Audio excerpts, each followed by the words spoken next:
try it. I mean, we're not going to be able to see it very well in the whole thing, but it'd be easy to touch it.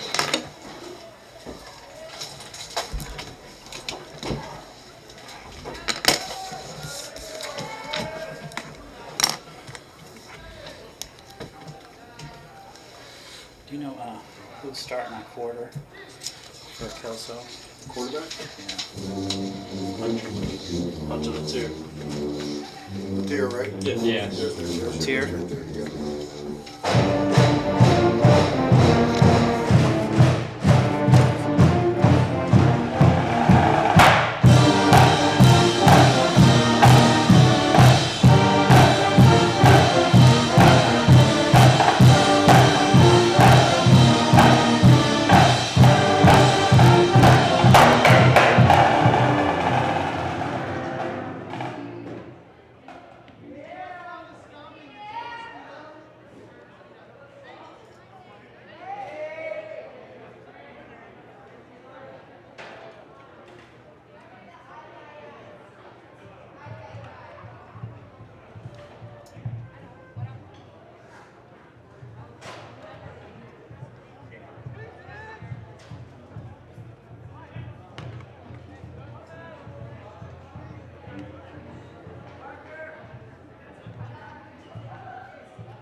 Open in the middle of the football field, catches it for a touchdown. That's going to count it. Evergreen as far as that pool with the big three.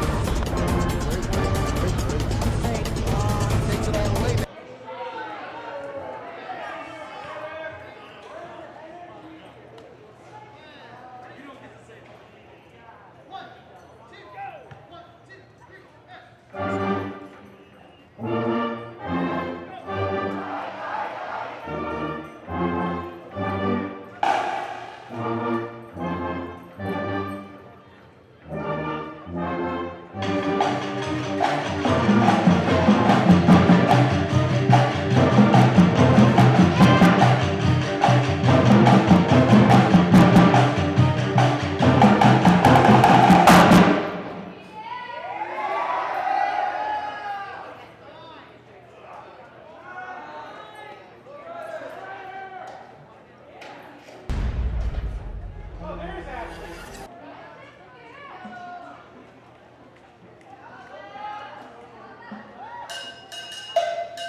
to the press box.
Ladies and gentlemen, please rise.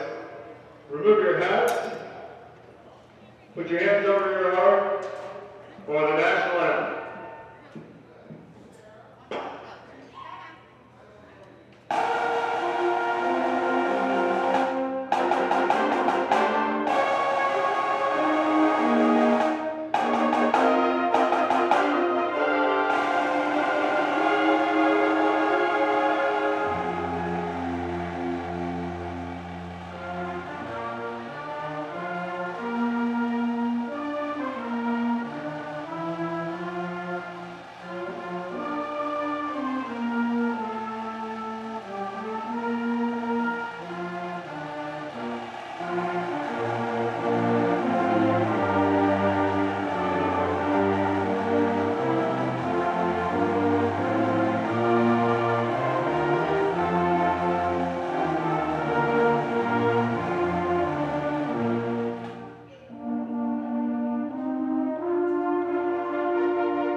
Can you hear me? No, we're doing the captains.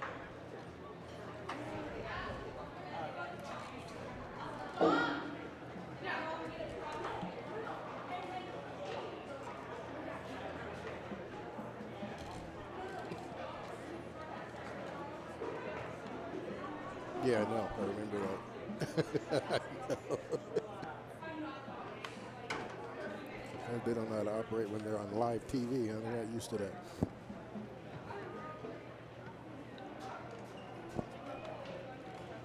Yeah. Mm-hmm. Yeah, we can't go early. Yeah, right.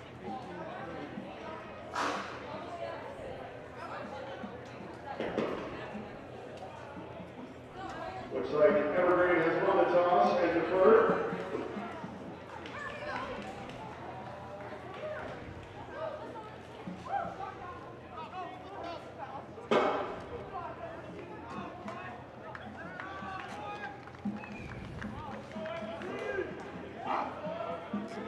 And your captains for them are Gary McCauley, David Kyle, Kyle Norton, and Jonathan Lambert.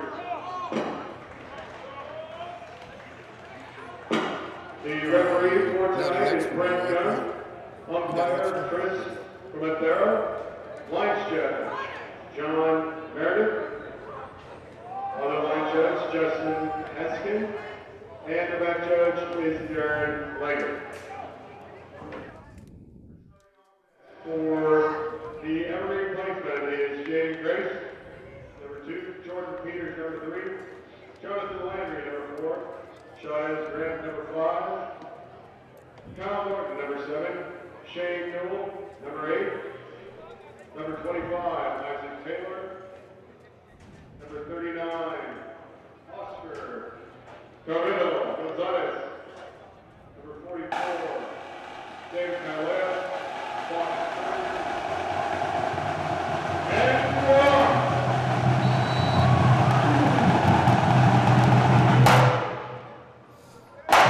We're going to welcome everybody as you get into the game right as it starts off. Way to start Friday Night Football here as you come on the camera and you got to kick off the show.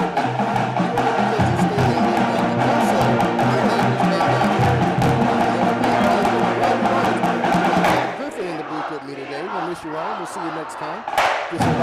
We got a doubleheader. We want to remind everybody out there in Comcast land. Channel 328 is the channel you want to let your friends know about. We'll be on that channel tonight. And on YouTube on the Evergreen District School channel, and we'll be on that as well, going live.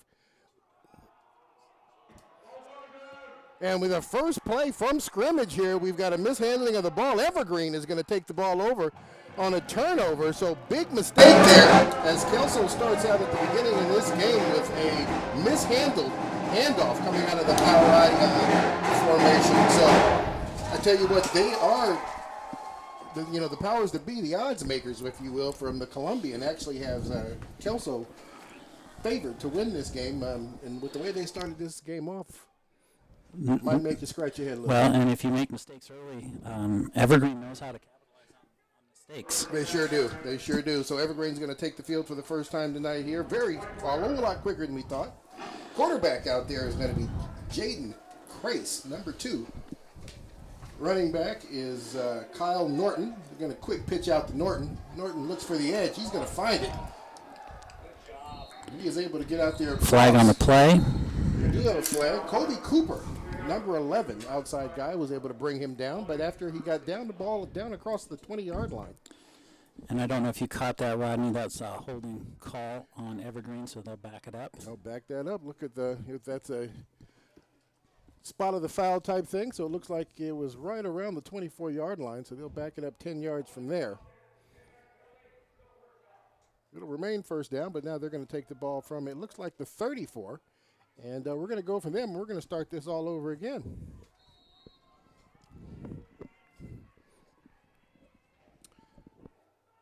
So Evergreen now lined up here. We've got 3 receivers over there on the far side of the field, 2 down here, 1 at the bottom. Lone man here is Jordan Peterson, lined up down here on the numbers. Send a man in motion. That is going to be their tight end, creating trips. Crace drops back, looks for Peterson. Peterson open, finds a piece, not able to bring that in as he gets right in there into the end zone. But great job there by Jaden Crace as he tried to drop that in the bucket on him for the touchdown. There is another penalty flag, so 2 flags here in the last 3 plays. as we That start was this game. some good pass coverage there from number 2, Zeke Smith. Yeah, it sure was. So we'll see what the Whitecap has to. He's got to turn his mic on here for us. Legal formation on the offense. They had trips on the far side. They moved that into motion. Looks like they had too many men in the backfield, most definitely. One man was should have probably stepped up on the line when he went in there. Kelso declines the penalty, and it's going to bring up 2nd and 20. They need to get down to the 14-yard line for the first down.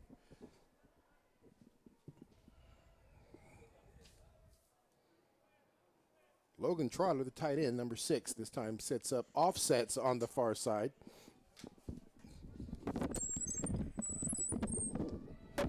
And we are dropping back. Tries to hit him on a big screen. Nice ball as he snatches that one out of the air is going to be Norton. Norton has a good run as he gets all of it back and some and is going to move the chains. First down and 10 for the Evergreen Plainsmen inside the 15-yard line.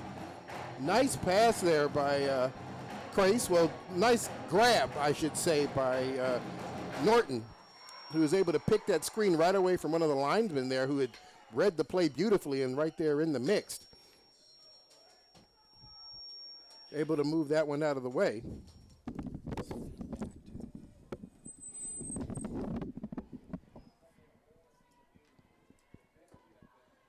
Looks like we have an equipment issue going on here. They got that fixed. Single back, they're going to send a man in motion. Looks like that play was broken. Crace has nowhere to go, but he is going to make something out of nothing there. He's going to get across the 10, down to about the 8-yard line and bring up 2nd down.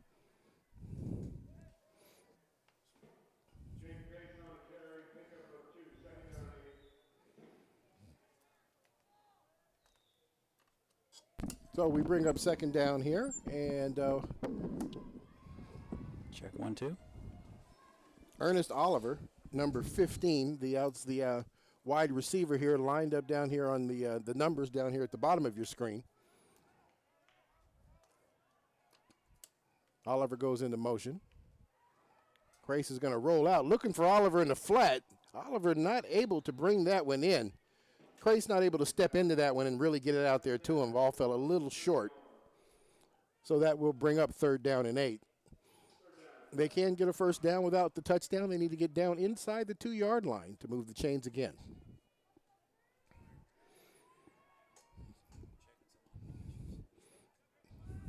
All righty, we can keep it going.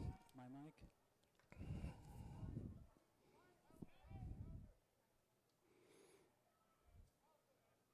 Oliver in motion once again. Crace drops back. We're going to have another penalty flag. Or actually, no, I take that back. It does look like the head coach stepped in there and got an Evergreen timeout.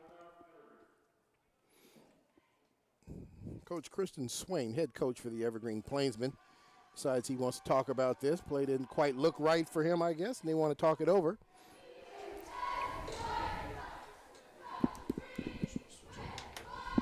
Let me take this little break here real quick. Just talk about what happened last week. Kelso coming off a loss to Skyview last week, and Evergreen losing to Heritage. Heritage's first win. There'll be a nice little story about that. Yeah, there'll be a nice little story about that on the next game. That's our 2nd game tonight. We'll be Battleground versus Heritage, and we'll talk a little bit about what they did to pull that off last week. Good deal. Sounds like it's a good conversation. I'm sure school's super excited about their first win of the season. Well, and both Battleground and Heritage, and we can talk about it more during the 2nd game, had a rough start to the season because of COVID protocols, and Coach Moody from Heritage told me it just took a long time to get the momentum going. Yeah, get everybody back in shape, probably. Got a man coming across the middle. Oh, and that is going to get poked away right in time there by Kobe Cooper. Nice defense. The intended receiver on that play was that was Jordan Peters. Looks like our kicking team's going to come out.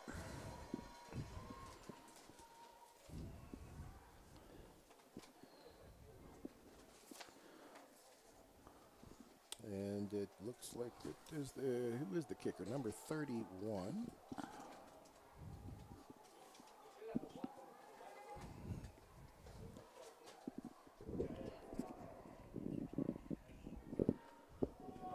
Well, we'll see here what's going on. We're setting up here for the kickoff. This is going to be for 3. Put some points on the board. And we have another penalty flag.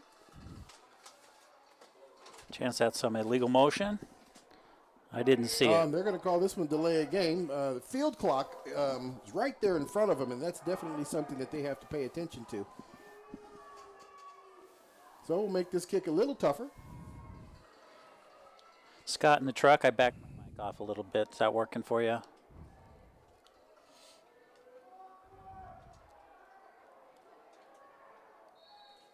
All right, we're going to try and set this one up again.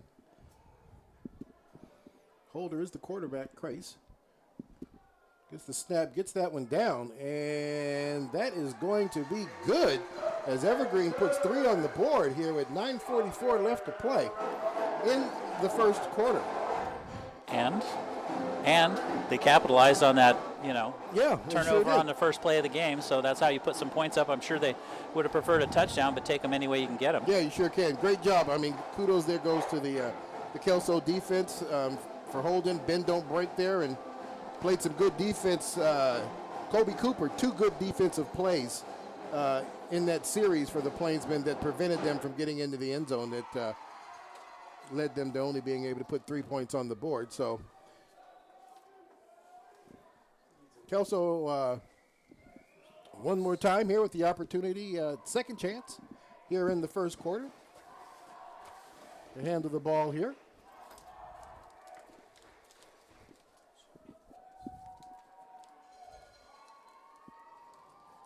Kelso has 2 deep. Both men sitting there right about the 15-yard line.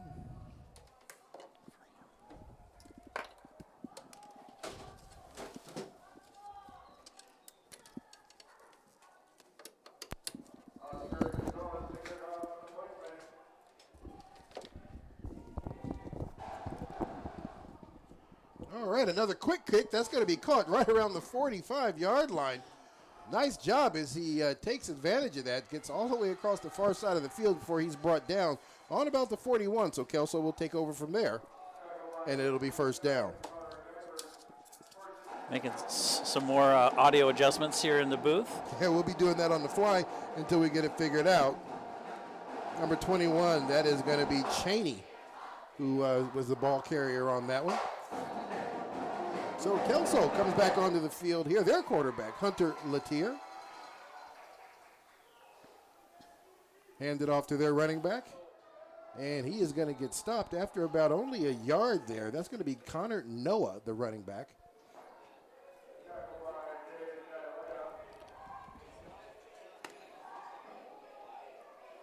Well, it looks like they're not even going to give him, well, yeah, they are going to give him a yard there. So it's going to be second down and 9. Split 2 receivers here. That's going to be Zeke Smith and Kobe Cooper here lined up here at the bottom of your screen. Cooper in the slot. Latier drops back, looks for this receiver. He's able to pull that one in as he just steps in underneath his defender and makes a nice little grab. Zeke Smith giving the credit for that catch and the moving of the chains. First down and 10 from the 29-yard line as Kelso moves into Evergreen.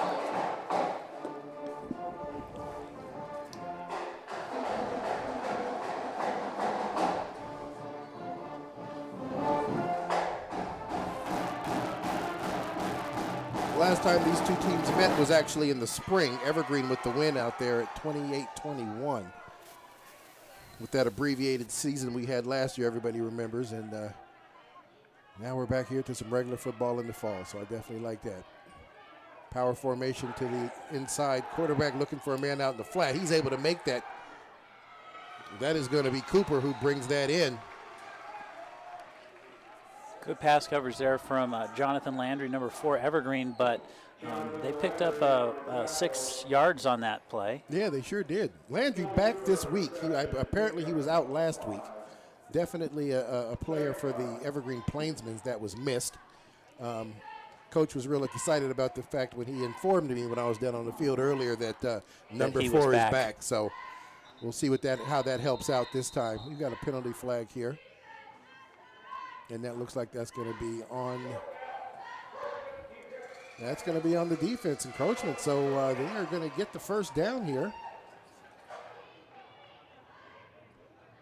That should move them just inside the 20-yard line. Island is officially in the red zone now for the Evergreen First and 10 from the 20. Now this could be costly. It sure could. It sure could.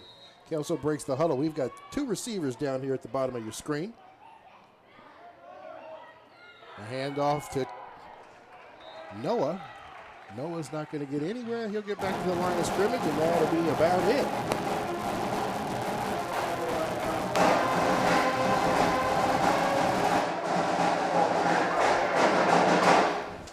Personnel change there.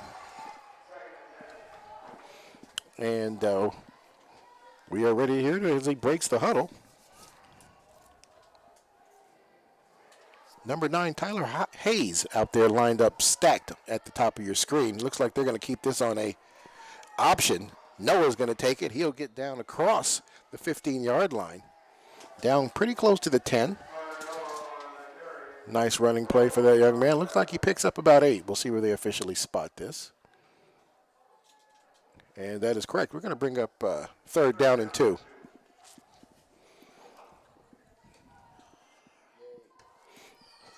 Third and 2. All right, Latier breaks the huddle. Kelso on the 12-yard line. This time we have got a Cooper actually is going to take the ball. So we got a little wildcat here. Evergreen defense all over the top of that. Might be enough for a yard, but Cooper just doesn't give up. He is going to do enough to move the chains, and we're going to bring up 1st and goal. As he gets them a couple of yards there inside the 10. 1st and goal from the 8-yard line.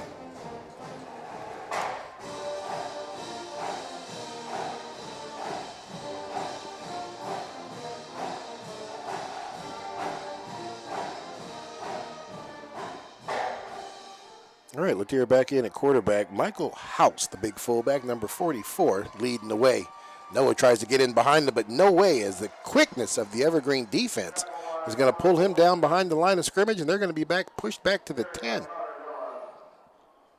1st now and goal from the 10-yard line. Loss of 2 yards on that play.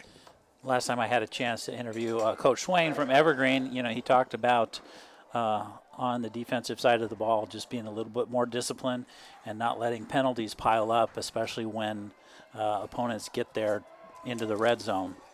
Oh, yeah, most definitely. And it looks like they are definitely playing a little better as they get closer to the thing. We've got a man in the open, and he is right there to make the catch and the touchdown as Kelso pulls ahead for the first time tonight. And that is going to be Reese Collins, number 88 out there, 6', 175 junior. Able to bring that ball in on a nice little play, just a quick little out route. Got himself into the flats, was able to make that catch right there in front of the defender and let the momentum take him into the end zone. So great job there. Kelso kicker, number 84, Smith.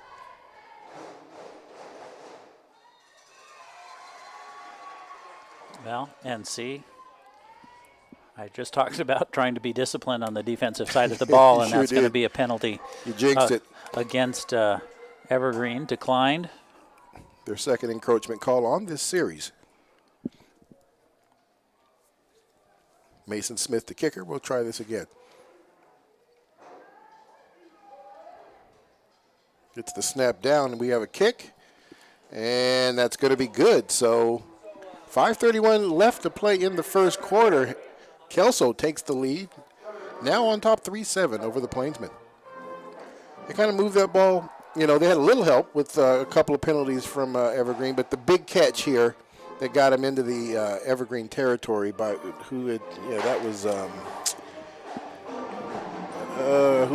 Zeke Smith made the big catch for us down there for Kelso, and it kind of got the momentum started for him, and they just kept moving down the field.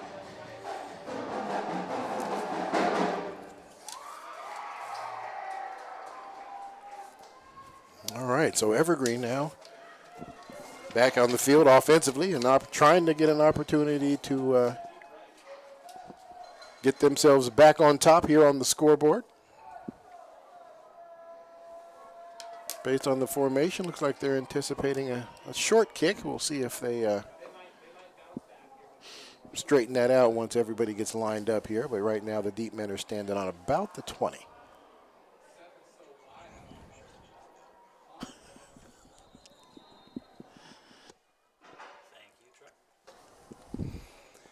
All righty, well, here we go.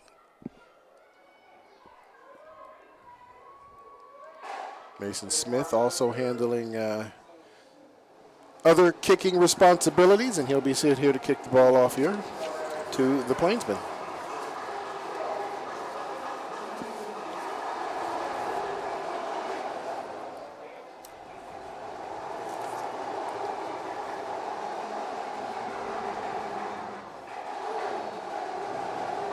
And we are ready for the kickoff.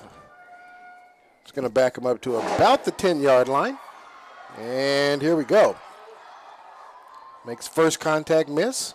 And that might have been a fumble, Rodney. Well, let's see Kelso's here. sure calling like it is. Kelso saying it's their ball. We'll see what the referees are going to say here.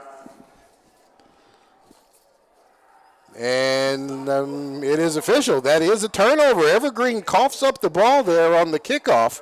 Kelso there to bring that one in. So Kelso with another opportunity to stretch the score here in the first quarter as they take the ball over now in Evergreen territory. Ball carrier there was number 22, Elijah Brown, but there was just such a scrum of players there, kind of hard to see when it came out. Yeah. All right, so Kelso back on the field there. Quick to get back in formation there. Quarterback Latier in the shotgun. He's going to hand this off, fakes it, rolls it out. Has a man open, not able to get it to him. He was trying to get Zeke Smith out there. Rushed that one just a little bit, just a little bit. He felt it looked like he was a little hurried. Yeah. In what was going on, like they were trying to catch Evergreen off guard there. Zeke Smith ran a great route. I mean, if Latier could have settled his feet a little better and kind of stepped into that one, he'd have put that one right on him, and that would have been some danger for the Plainsmen. But the miss is going to bring up second down. Two receivers toward the bottom of your screen. Straight drop back again. Here's a screen play, and they're not going to get anything on that one. Connor there to make the catch. And Royale Wilson there to make the stop. Nice open field tackle by that guy. 6', 190 linebacker. Read that real well as he is the one picking up the running back coming out of the backfield. And they're going to lose some yardage on that one. That'll bring up third down and 11.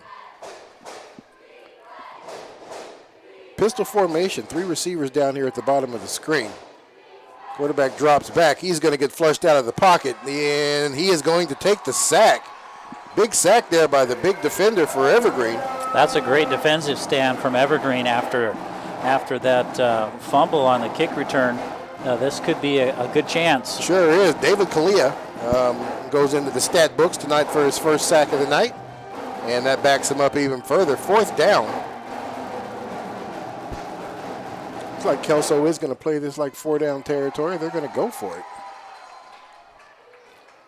Four receivers out there. Pistol formation. Noah, their lone backfield backer. Rolls out here. Has a man open into flat. I'm not sure that's going to be 18 yards. That is not going to be enough. And great open field tackle there by one of the Evergreen Plainsmen. That's not going to allow them. So Kelso turns the ball over on downs and give it up for the Evergreen defense as they're able to help the offense out and kind of get in there and make sure they don't get any points out of this one.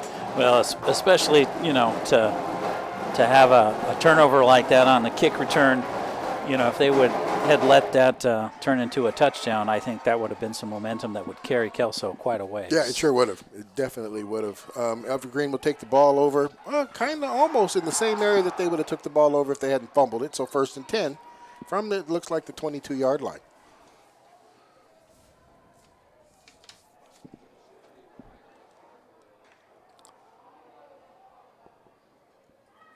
Grace and Norton in the backfield together. Checking the formation. Tight end slides up just a little bit. They're going to send a man in motion. And they're going to hand the ball off on a fly. Norton out front. tries to get the edge, and he does find it as he gets down to about the 25 before he is just stacked up by a host of Highlanders. That's going to be Grant, Shondez Grant, number 5, on the fly sweep.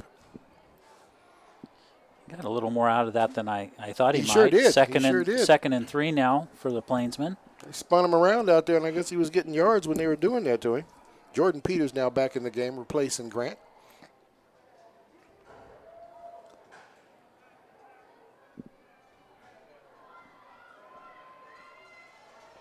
Field clock not started. I'm not quite sure what happened on that one, and we had a misdirection that didn't fool anybody, as the big lineman for Kelso is right there on top of that right away. That Tyler Cleveland who made that tackle, number 50. No, I think they're going to give that one was number 79. 79. Josiah yeah. Fisher. There we go. Great job there by Fisher. Gets back 4 of those yards as he pushes them back inside the 25-yard line. 3rd down and 8 to go.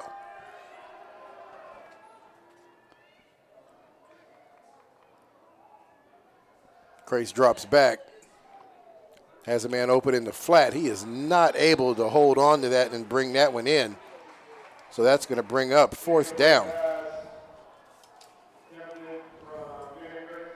Little extra pressure there from the Kelso sidelines because they saw that he was Yeah. having trouble pulling it in, and they were right in his ear. Newell bobbling that on the sidelines, not able to bring that one in.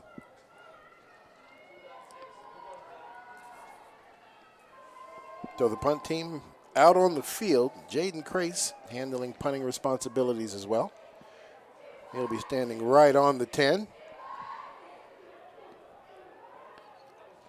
Low punt. Able to make this returnable. He'll get right into Evergreen territory before he is brought down. It's like a 52-yard line where Kelso will take over. And that is going to be Bannock Allen, number 10, returning the punt there. Kelso will take the ball over just inside Evergreen territory, 1st and 10. I'm sorry, 47-yard.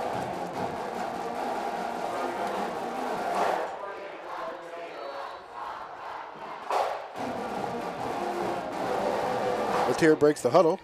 Back into their conventional setup here with their fullback offset to the power side of the field. This time it looks like they're on a power right. They're going to try to pitch that ball, and it is going to be a bad pitch. Going to lose big yards on that, but they are going to retain possession of the ball as Latier jumps on that one. Yeah, he saw that was not going to go his way right away and able to jump on the ball. Yeah. Kalexti was the running back on that play. It looks like he is actually still in the game, so they have switched out their running backs here. Looks like we're going to have a Kelso timeout. All right, Kelso tries to call timeout, see what they're going to do. Big loss here, so try to get back a little at a time. Just under 2 minutes left to play in the first quarter. 7-3 is the score.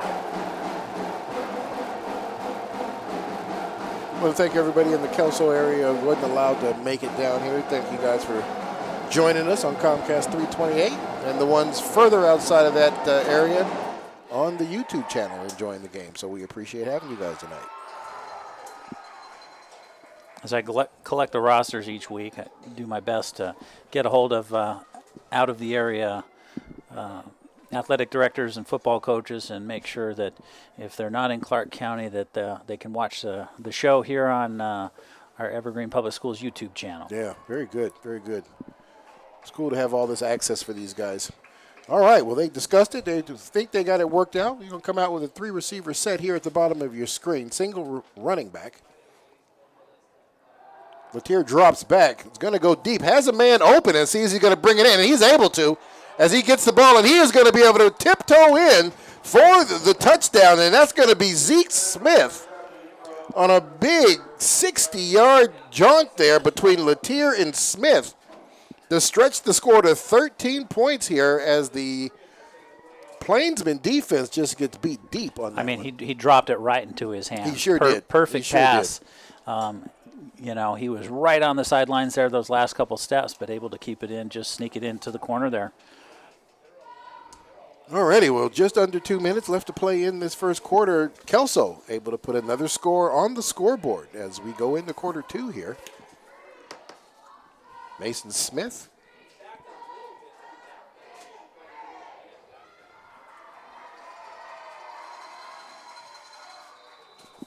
And that is going to be good. Evergreen down 14-3, down 2 scores here.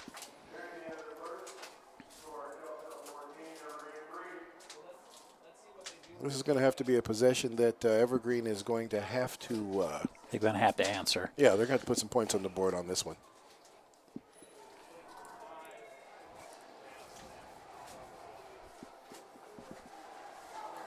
Great job there. I mean, they isolated Zeke Smith actually on the short side of the field. I mean, there wasn't a whole lot of room over there, but he put that receiver, that DB, I should say, on an island. He didn't have any over-the-coverage help from a safety or anything because he had trips over here on the far side. So they were cheating this direction, and Zeke just flat out beat him. And a great pass there by Latier to drop that into the bucket there on him for the touchdown. Well, and we saw them try and run that similar play on an earlier drive, and just weren't able to connect with it. So maybe Evergreen's going to have to watch when they line 3 receivers on the close side of the field. Watch that guy on the outside. Yeah, they sure are. They sure are. Here we go with the kickoff once again. And that's going to be a low one, and they'll take the ball over on the 37-yard line. 1st and 10 for the Plainsmen. Not sure number 30 there who received that ball for Evergreen, Ty Laveo, was expecting to make that reception, but because it was such a short kick, he was there to grab it. Catch it and go down. It's the best thing you can do. All right, so the Plainsmen come back on the offense. Crace has the group ready. Jonathan Landry lines up on the far side over there by himself. Slots at the bottom. Quick pitch out to Norton. Norton gets across the 40, down to about the 39 before he gets run out of bounds. Looks like they'll mark him at the 38.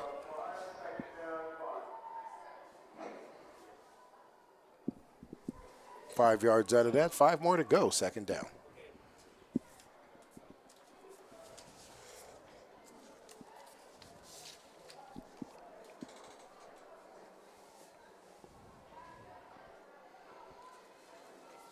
All right, this time slot receivers move to the far side. Jordan Peters lined up down at the bottom on the numbers.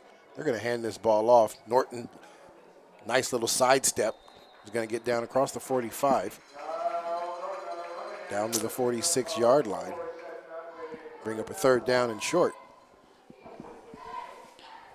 Yeah, I saw Zeke Smith there pleading with the chains. Move it down, move it down. Yeah. But he's off by 1, so 3rd and 1. All right, here we go. Evergreen, not a team that huddles up, so they're standing there looking for the calls from the sidelines. I'm going to have to watch this game clock. Goes under. Goes under center. He's going to keep this one himself. Almost didn't make it. I mean, he may have just taken it for granted, it looks like, that he was going to get in. That's going to be close based on the spot up top. And then there he eyeballed it, and he is going to go ahead and move the chains. But that is going to be a 1st down. We will see if we actually run a play, or is he going to let this quarter run out? And it looks like he'll possibly let the quarter run out.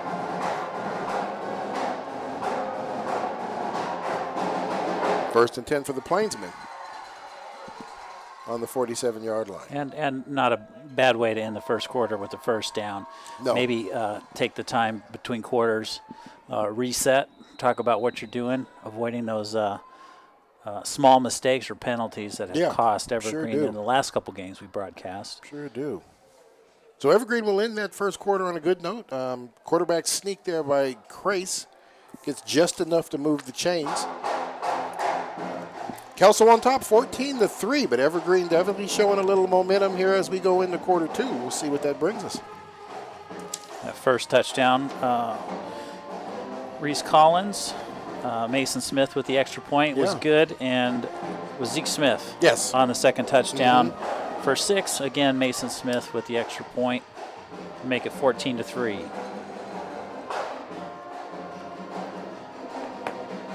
Down there talking about it, getting it all figured out here.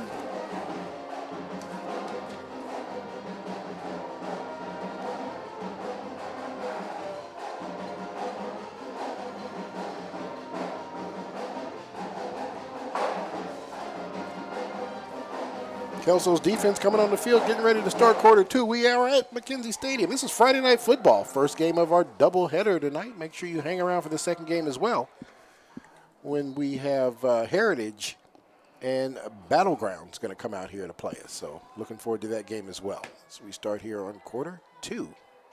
Jaden Crace, the quarterback. Landry in motion. They're going to give him the ball on the fly sweep.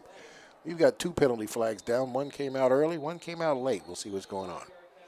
And we're going to have motion here, movement against the Plainsmen, so that's going to back them up 5, dead ball foul. So they'll be first down once again in 15.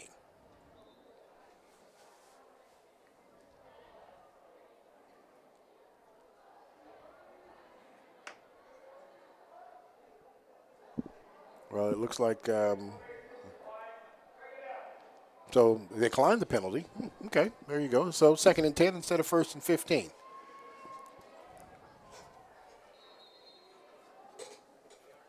Those type of calls didn't show that you have a little confidence in your defense.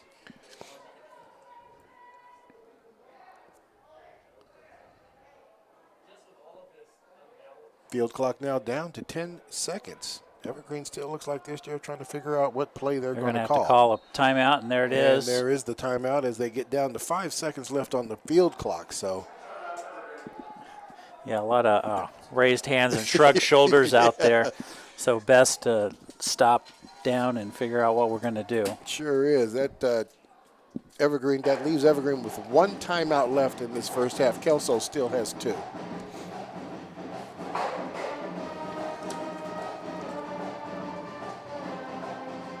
Very important drive. So, you know, if they're, you know, this is not kind of one of them things where you just kind of wave them on and say, go ahead. You want to make sure that everybody's on the same page here.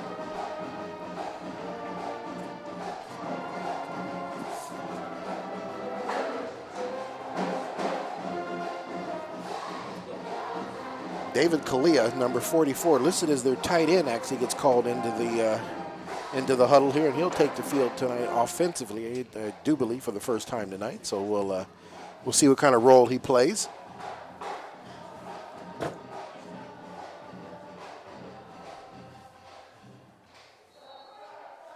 So they line up tight bunch formation here. Fullback, running back, quarterback, shotgun formation. They're going to send Landry in motion. And they're set up here, and he is not going to get anywhere as big number 79 once again penetrates that offensive line. That's again with Josiah Fisher. Josiah Fisher, that young man, his second big tackle of this first half that really put Evergreen in a tough situation, and he did it again. I mean, you could almost see third. him looking left past the other linesman, and he saw him coming down the alley. Yeah, he listed 6'1", 230 pounds, so good-sized kid, very strong and quick to get back there as quick as he did. And Evergreen doesn't have small linemen, so, you know, props to that young man. Crace looks for a man in the corner, throws to back shoulder. Nice job there. Just a good athletic move there by Jonathan Landry. And it looks like they're going to mark this just shy of a first down. So good job there on Landry. Crace threw it in the only place he could throw it and not have to worry about that getting picked off. And Landry adjusted well as he made the grab and got out. Got out of bounds just underneath. So it'll bring up 4th and 2. A long one, if you will. And we'll see here. Norton's going to take this one. Norton's going to just step into it. It's going to be close. See where the spot is based on the way the referee's running in. It looks like they got it barely. We'll see if they'll go with the eyeball or they'll bring out the chains for this one. Nope, they're going to eyeball it and say he's got it. Norton on a very strong, powerful run, and he's able to get the needed yards.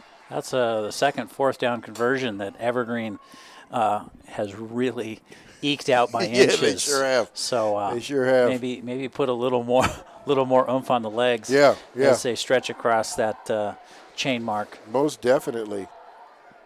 All right, this time we have got Royale Landry in motion again. This time a quick pitch out to Norton. Nice little inside step there as Norton's able to blow through the arms of one of the Kelso defenders there, and that's going to be Kobe Cooper. He's able to get by, gets just a couple out of that. Kelso does a good job stretching this out and only let him get a couple.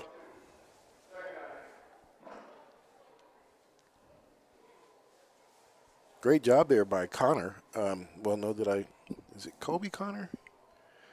Cooper. Great job by him coming down. He just has to make the tackle. He would have caught him in the backfield if he'd have made the tackle.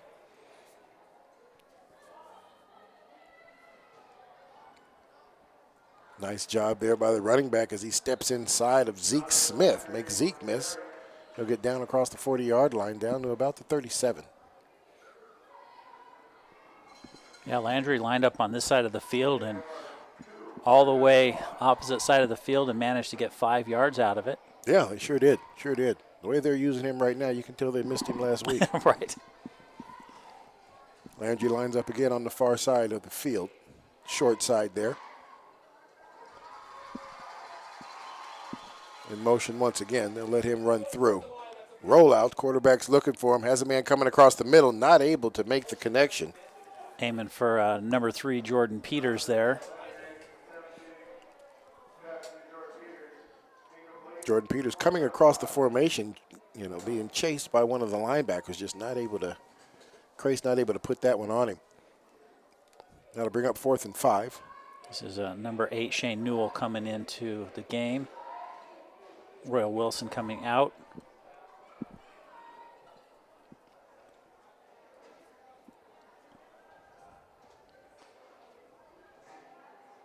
Newell set up as the up back.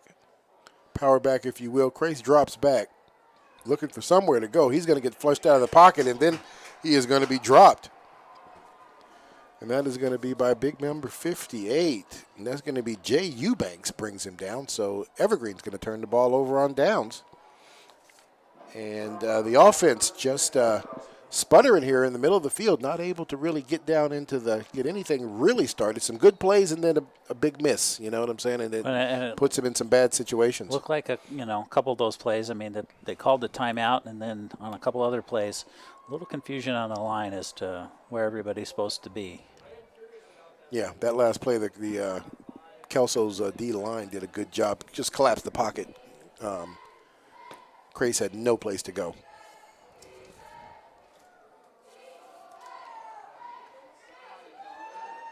Tier's going to hand that off to the running back, Noah.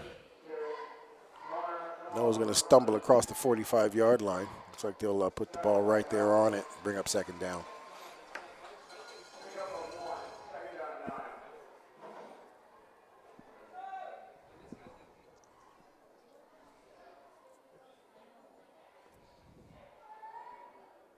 Breaks the huddle. Haas.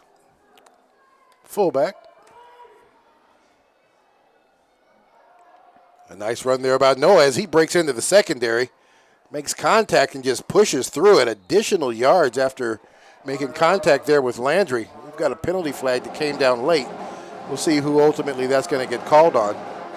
But Landry was there to make the stop after Connor had broke into the open field and had a nice little run.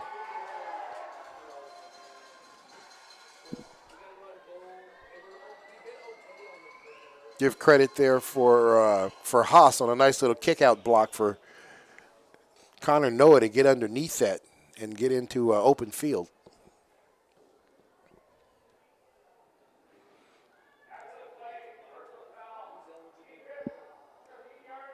So we got a personal foul against Evergreen at the point of the tackle. So 15 additional yards out there on top of the extra yards Noah was able to give him. So that's not good at all. Costly penalty. Yeah, very much so. Kelso's going to take the ball over on the Evergreen 22-yard line. First down and 10 from there.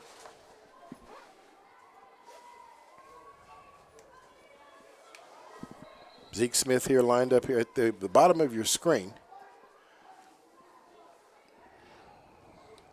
And here's some officials having a little discussion about where the play was down originally and how far 15 is from that. All right, well, it looks like they may have gotten it figured out. I think they are going to. Are they going to move it a little bit? Nope, doesn't stays look where like it it. is. All right. Okay. So everybody's going to get back to playing the game here. You got right here at the bottom of your screen, you see Smith and Oliver match up. Nope, still talking about it.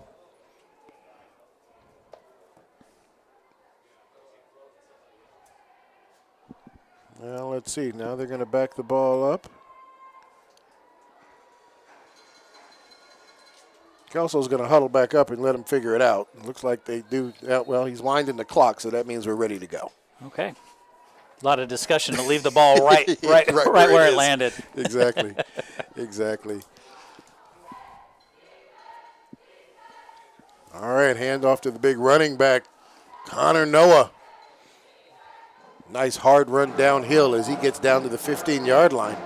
That's 2 plays in a row where Kelso's offensive line has made a pretty decent hole. Yeah. They're definitely winning the battle right now. Good push there by that line.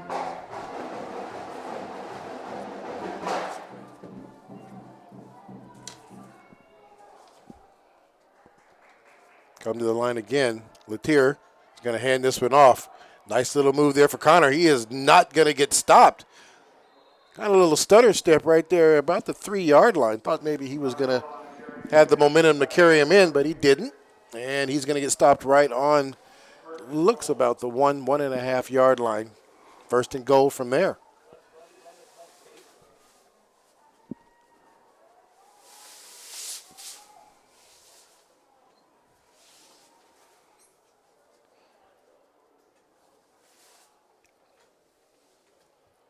Latier is going to go under center, take the snap. He's going to keep this one himself as he gets pushed in, and we have got a late penalty flag here coming from the Whitecap. We'll see what the deal is. Nobody has officially said that it was a touchdown yet.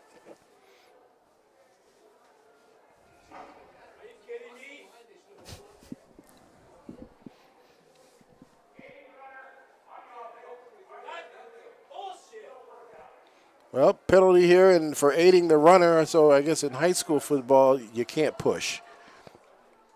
In the pros, you can't push, you can't pull. In high school, I guess you can't do either one.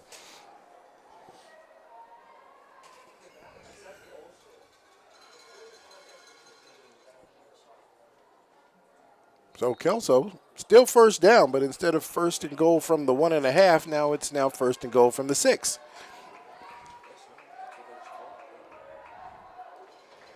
Smith comes out late, lines up. Hands that ball off to the running back. And he is only going to get a couple. It looks like he might make it right back to the 5-yard line. Gary McCulley, 54 there for the tackle, assisted by David Kalia.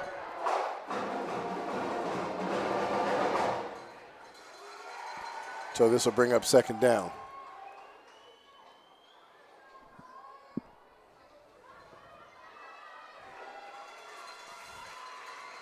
Fakes it to him again. Quarterback, he is not going to have anywhere to go as he gets dropped. Shane Newell. By Newell, who comes up from behind. Latier doesn't see him come at all. So great defensive stance here by the Evergreen Plainsmen. 5.5 left to play in this half. Plainsmen doing their best defensively to keep the score where it is to give their offense a better chance. Third down and goal. Evergreen backed that up. Even more, 9 yards. Yeah. On that play.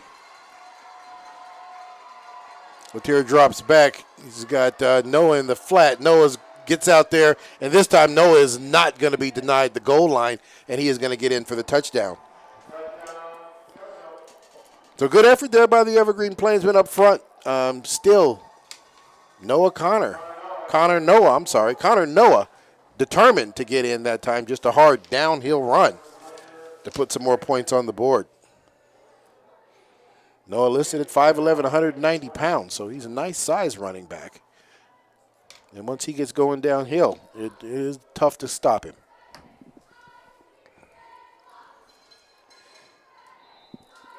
We have a kick, and it is good. So we are now 21-3.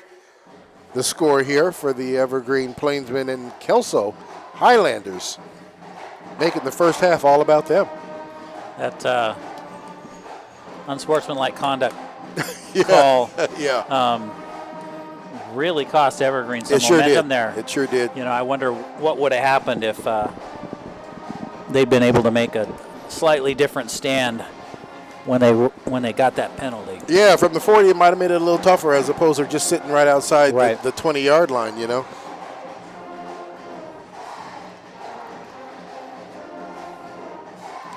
Five minutes left to play here in the second quarter. Evergreen will get the ball back as when we come out for quarter number 3. So it is definitely in their best interest to get some more points on the board before this first half runs out.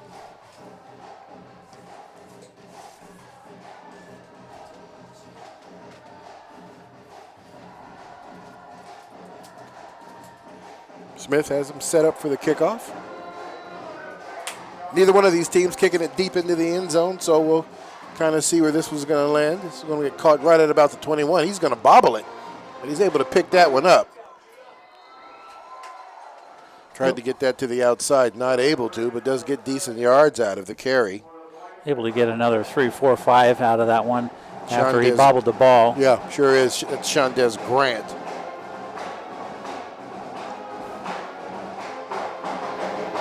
Evergreen will take the ball over at the 27-yard line.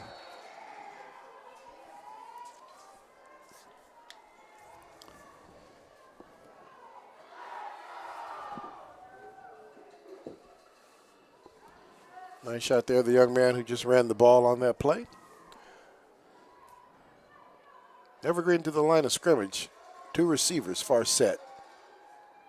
Tight end goes in motion, switch sides. They're going to hand this one off. Norton finds a little room, gets down across the 30, down to the 31.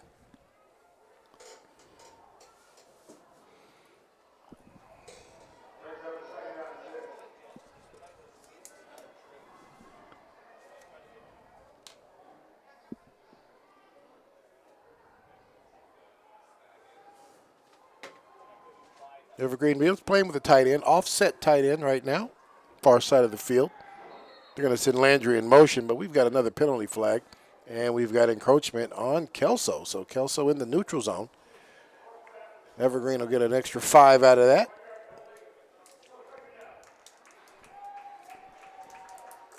Going to bring up 2nd and 1, if my math is correct.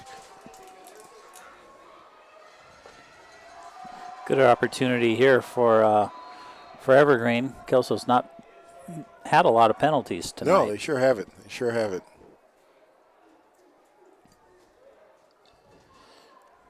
Motion once again. Landry will take this one. Landry trying to find the edge.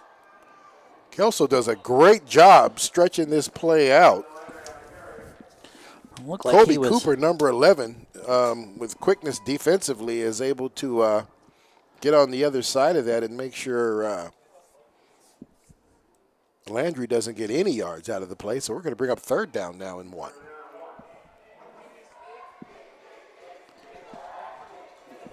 Yeah, Landry ran right into the chains over there, so you could tell that they weren't going to mark it for him. Yeah.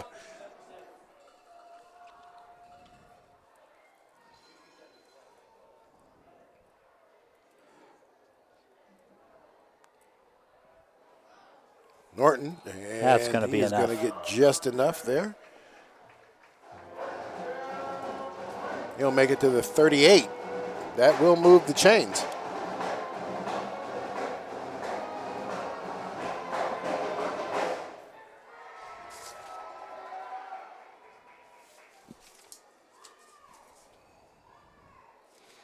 Number 11, Cooper, listed as a free safety, making a lot of tackles down there around the line of scrimmage. That's something that I would think the coaching staff for Evergreen was going to start paying attention to a little bit.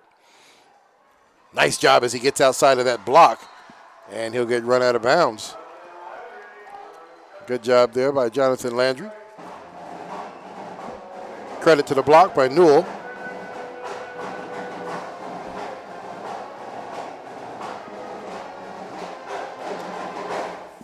Evergreen might want to stretch the field right now on a play action because Cooper he's cheating hard right now. He's making a lot of stops at the line of scrimmage, which means he's coming downfield hard once he realizes it's a run.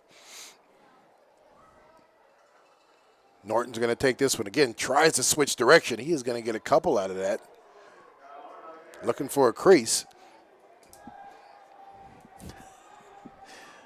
Got a little jaw jacking down there between the players, offensively and defensively. Not enough for a flag, but the official sure saw it. Yes, Jay Eubanks reminded Norton, I got you. I got you. You're not going to get much more than what we gave you right there, fella. All right, here we go. Back to the game. Crace drops back, looking for a man coming across the middle. Almost intercepted. Almost intercepted. Great job there by the free safety, and that's Cooper. Comes down hard, makes contact right as the ball gets there, not allowing that's Logan Trotter, number 6, to bring that one in and control it.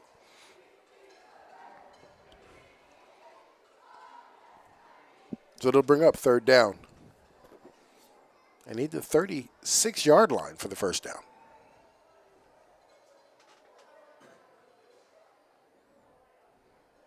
Grace drops back. As a man coming open, he's going to throw him. Nice catch as he is able to bring that one in. That is going to be Jordan Cooper for the big play there. Jordan Peters. Oh, I'm sorry, Jordan Peters. Big play, 43-yard touchdown. And Crace did a great job throwing that ball. He kind of threw him open because he was being covered pretty good there by number 3, Noah Connor. Crace real patient on that pass. Yeah, he was. I mean, he was back ready to throw for quite a while. And to see that Jordan Peters was open and all that traffic was being pretty patient. Good job. So Evergreen able to put some points on the board here. 2:53 left to play in this first half. Points desperately needed by this club. Kicking game, see if they can get him a little closer. And we got a penalty flag too. So let's see if they'll get another opportunity, see who that's going to be on.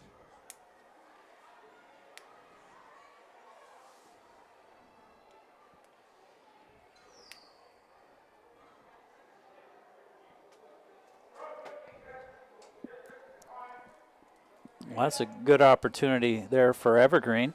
Yeah, they'll get another chance at it. And we'll try this one more time. This time we are going to get a good catch and a good hold and a good extra point there. Evergreen back now within 11. 21-10. 2:49 left to play in the first half. Evergreen's offense. Momentum they desperately needed. Not too late to make a stand. No, not at all. Not at all. You know, putting points on the board in this still, with just under 3 minutes left to go in the second quarter. That's when you got to do it. If we reached the third quarter, it might be too late. Yeah. Offense made their stand this quarter. This was an important drive offensively. It's just as important for the defense once they get on the field in this first half of play to not allow these guys to put any more points on the board. If they can get a 3 and out, that's really what they need to give them another chance to see if they can get some more points on the board before they go into halftime. Kelso definitely needing to hold on the ball the remaining time here in the first half to make the odds better in their favor as they come out in quarter 3. Pooch kick, no fair catch. He's going to go ahead and take this one. And he'll take a nice little pop right there at the 35-yard line.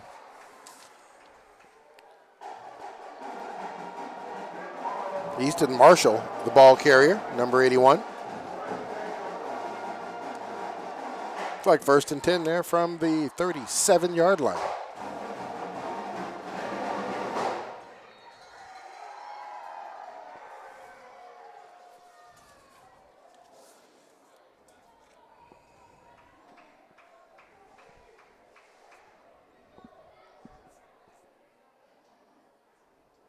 Takes the snap. He's going to hand this one off. Bounces this one to the outside, and it's still going. Nice hard run there by the running back. And that is going to be Koletsky. Peters comes up to make the stop.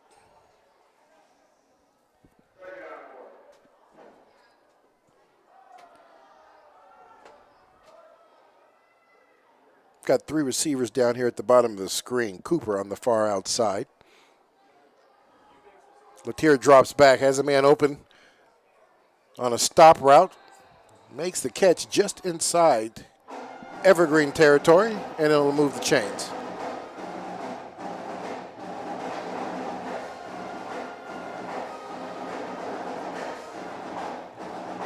First down and 10. As the Highlanders move the ball down the field. Minute 55 and counting.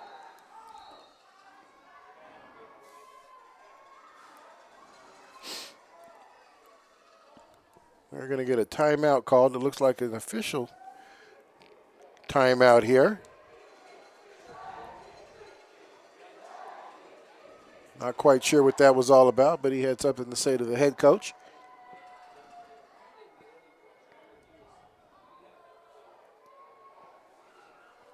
Oh, and they wanted to make sure the band's not playing when Kelso's offense is on the field. Got that squared away here, and we'll start playing the game. 1:54 left to play in the first half. Pistol formation. Latier drops back. He's going to roll out to the right. Has a man open. That's going to be Cooper. And that's going to be pulled in. Almost intercepted there by Jonathan Landry. Had some hands on it, but as not he enough. Went up there, yeah, he went up there to get the ball right along with Cooper. He could see that coming from the get-go. Yeah, he sure could. Good. He definitely could.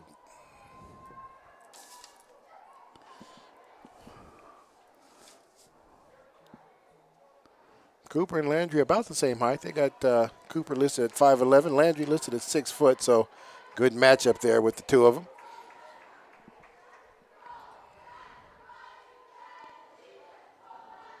Second and 10. This time a screen out to Cooper. Cooper not able to bring that one in as that ball falls to the turf on the screen. Kyle Norton there to break things up. He just happened to be in the right place at the right time. Yeah, he sure did. He was busy covering his receiver and then got bumped into. Pushed right into it. So second and 10 now becomes third and 10.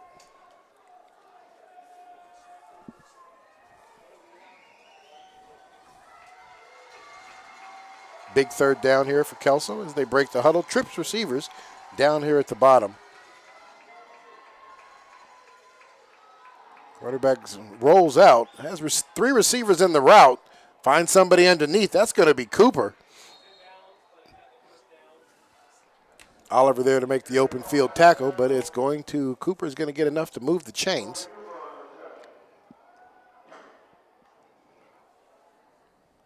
Kelso still has 2 timeouts left. Big first down there by the Highlanders.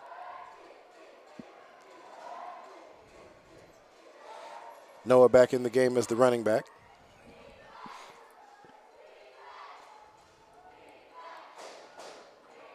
Drops back again, this time screen. Noah picks that one off. Nice little one-hand snag. And he'll get run out of bounds. Right about the 23-yard line. That'll stop the clock with 1:08 left. First and 10.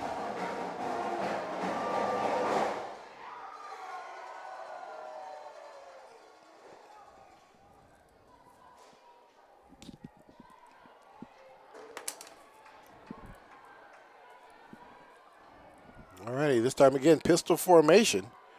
Out in the flats, Cooper. Joe, they tried to do a trick pass here. Nice job there by Kyle Norton as he blows that up. Yeah, I read that really well. Yeah, Kobe Cooper was trying to make the pass. He had a receiver downfield. Tyler Hayes, number 9, the intended receiver, and he was in the end zone about halfway open. A good pass. He may have been able to bring that one in.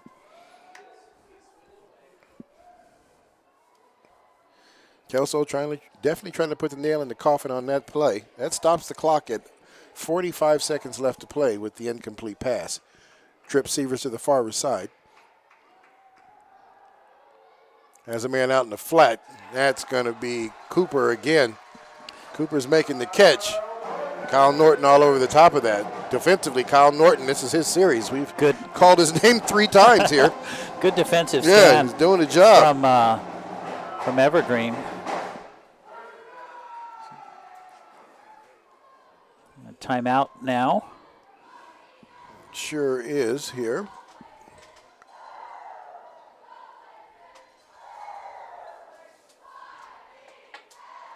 In fact, that was a Kelso called timeout, so they should have 1 left as well.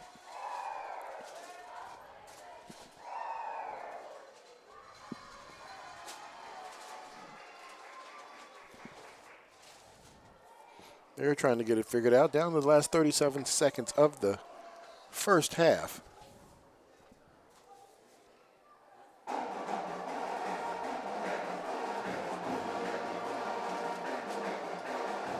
Evergreen's defense back on the field.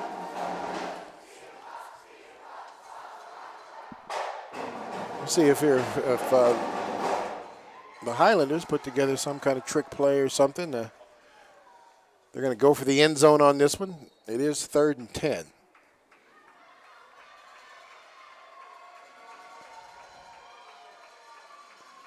They do straight drop back. Has a man a stop route.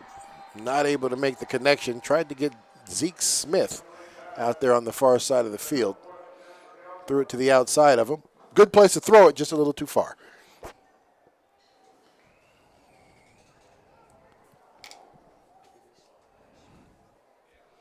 Jordan Peters is the man out there guarding him on the far side of the field. Kelso looks like they're going to go for it. See if they go for the end zone on this one. And they are, and that's going to be Cooper. Cooper not able to bring that one in, but it does hit him in the hands. Oliver got beat on that one. Cooper is able to get behind him. Not able to bring that one in. So with 29 seconds left to play, Evergreen takes over possession on the 22-yard line. 1st down and 10, going back the other direction. Just under 30 seconds to try and make something happen in this half. We'll see how they decide to play this. Kelso missing an opportunity to stretch the score out as Latier was able to hit Cooper in the hands on that pass play right there. Cooper not able to bring that one in. Grace drops back. He is going to get flushed out of the pocket, and he is going to take the sack again, and that's going to be Eubanks one more time. And that's probably going to be enough that should be enough to bring this half to a close.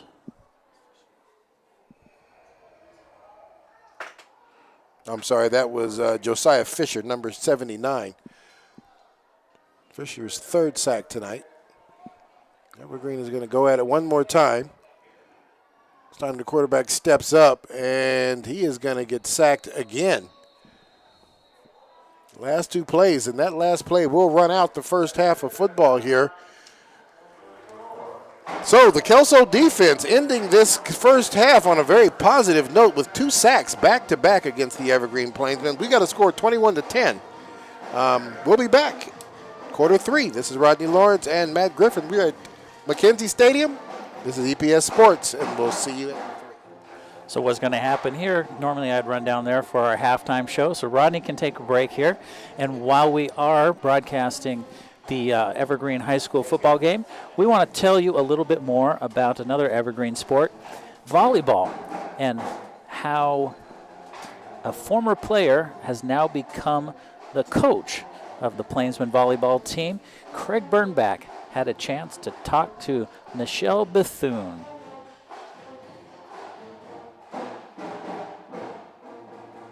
Hello, welcome to the CPS Inspires Update. I'm Craig Bernbach, and let's talk some volleyball, where over at Evergreen High School, their new head coach, Nichelle Bethune, is looking to build the Plainsmen back into a postseason threat. And while she knows it won't be easy, Bethune knows it can be done because she did it back when she was a player at Evergreen. After a win over Heritage this week, Evergreen's head volleyball coach, Nichelle Bethune, was happy with the results. Tonight was the first time that everything that we asked him to do came into place. But Coach Bethune's not focused on just individual victories. Yeah. She's looking to rebuild a program. We're still in that starting phase of building. I'm just trying to get Evergreen athletes, female athletes, to say like, hey, we're just as good as the other schools as well. People just say, oh, it's just Evergreen, but I want them to actually be fearful of Evergreen, fearful of us, but we will respect all. And Bethune knows of what she speaks.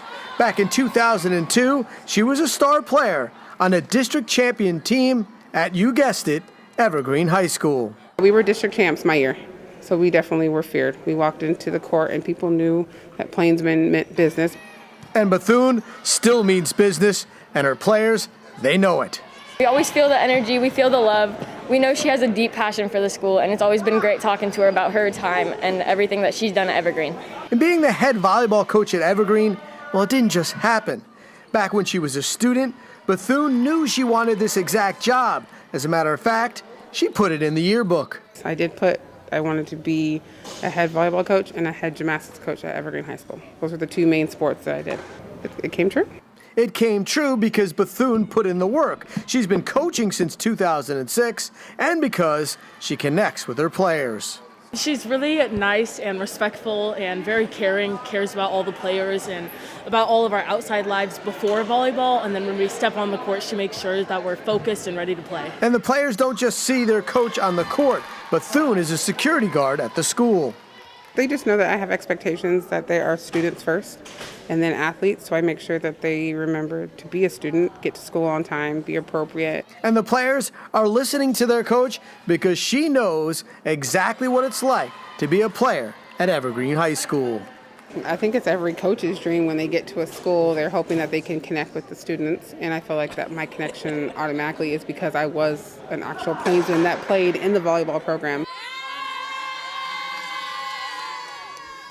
Bethune was actually hired in 2020, so she's now coaching her first full season. She previously played for and coached under Lori Pyland, who was also an Evergreen High School graduate. For Evergreen Public Schools, I'm Craig Bernbach. Back here with a live look at McKenzie Stadium as we await the second half action between Kelso and Evergreen. We will be back at 7 o'clock tonight for our second game of the evening, Battleground versus Heritage. Heritage looking for their second win of the season. As we await to start the second half here, Kelso versus Evergreen, we're going to throw it back to Craig Bernbach one more time, and he's going to tell you about a little amphibian that kids at Frontier Middle School have taken to heart. Hello and welcome to the CPS Inspires Update. I'm Craig Bernbach. And over at Frontier Middle School, students are working hard to transform their outdoor garden space into a habitat that will attract native living creatures like bees, lizards, salamanders, and frogs. And guess what? It's working, as Frontier students are proving that, just like in the movie Field of Dreams, if you build it, he will come. Say hello to the newest and most popular member of the Frontier Middle School family. It's like if you see a celebrity, you're like, cool, I want to take a picture with them because like they're a celebrity. Everyone knows them. Same with like this frog. This celebrity frog was found in the outdoor classroom of science teacher Matthew Solberg. First day of school, and there's this massive frog in a tank of water, just filled with duckweed. And I couldn't believe it. And I got really excited, and I caught the frog, and I immediately knew it was a northern red-legged frog. Of course, Mr. Solberg knew right away, but for those of you who are not frog experts, here's why finding this particular frog at Frontier was so exciting. It's a sensitive species. Their population has been in decline in recent years, and so for this frog to make its way across the lawn and from the neighborhoods all the way to this little school garden, I thought it was really special. And so did Mr. Solberg's students. Everyone's like so excited because they just wanted to see the frog and wanted to just see the frog, right? Everyone was like, I want to see it, and was everyone crowding, so we had to spread out, but everyone eventually saw it. It'd go under the water sometimes, but when it popped its head out, it was really cool. The fact that this frog was here to pop its head out at all is a testament to the hard work that the students are doing to make this outdoor space a special place for wildlife. We're trying to work towards a habitat certification. So right now the students are working to research native plants that attract certain species like pollinators or frogs, and we're gonna plant a native habitat along this fence. That right there, that big one, that golden yellow is a European honeybee. See this right here? We're planning on making a water trough so frogs or any animals can come here and mate and stuff, and we can have little baby tadpoles, and hopefully we can make the population bigger. Yep, the goal is to make sure that this frog, Felix the frog, because yes, isn't the last frog to call Frontier home. I'm really excited because my students worked hard to plant some native plants, and lo and behold, we've got this sensitive species native to our area that shows up. And to me, that says that we're doing the right thing. We're happy to report that at last check, the frog was still there at Frontier, and Mr. Solberg recently told us that a long-toed salamander was spotted in the garden. And yes, I'm sure Mr. Solberg knew right away that it was a long-toed salamander. For Evergreen Public Schools, I'm Craig Bernbach.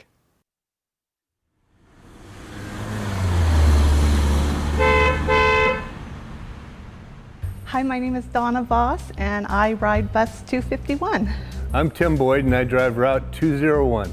I've been driving a bus since the end of last school year, so relatively new. I have been at Evergreen as a bus driver for almost 16 years now. I love it. I love the kids, number one.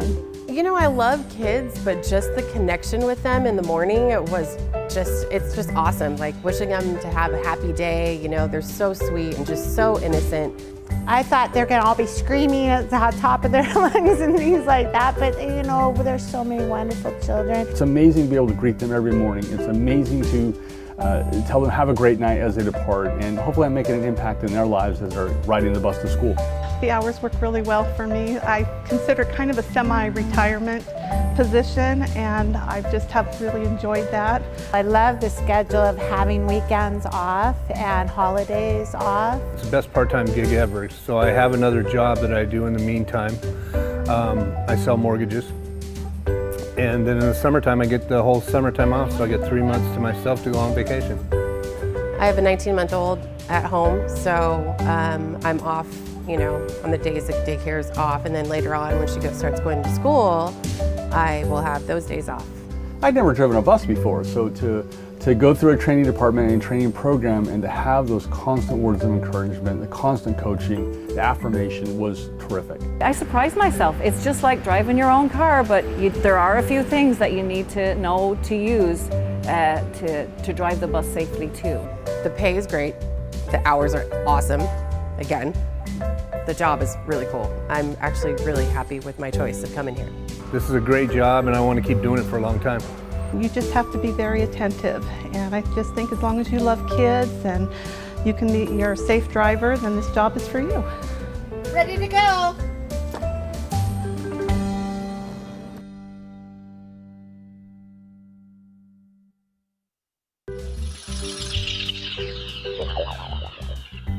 Hi, I'm Celeste Faust, and I've been a paraeducator for 5 years. My name is Claudia Pepin. I was a paraeducator for 7 years. Now I'm a certified teacher. Buenos días, soy Esmeralda Valencia. Tengo trabajando para el distrito casi 12 años. I've been a paraeducator for 3 years now, working toward being a certified teacher. I get up every morning excited to get to work and see those kids. It's rewarding for sure, and that's why I keep coming back. You're going to get here in the morning and no 2 days are ever going to be the same, and that's what's so exciting. I love working for Evergreen. They make you feel like you're a big family. I actually recommend all my friends, whenever I hear them looking for a job, I said, go check the district. Schedule is the best schedule I've ever had. You get summers off, winters off, so. My coworkers have been some of the best coworkers I've ever worked with. Teachers write the plan, parents carry it out. It's a great combination. They're a big part of like the kids' success. I think it's a great place to start. Take a look. Where do I want to be? Do you want to be elementary? Do you want to be middle school? Do you want to be, then slide right over there, give it a try. Find your niche, and when you find it, like, go for it.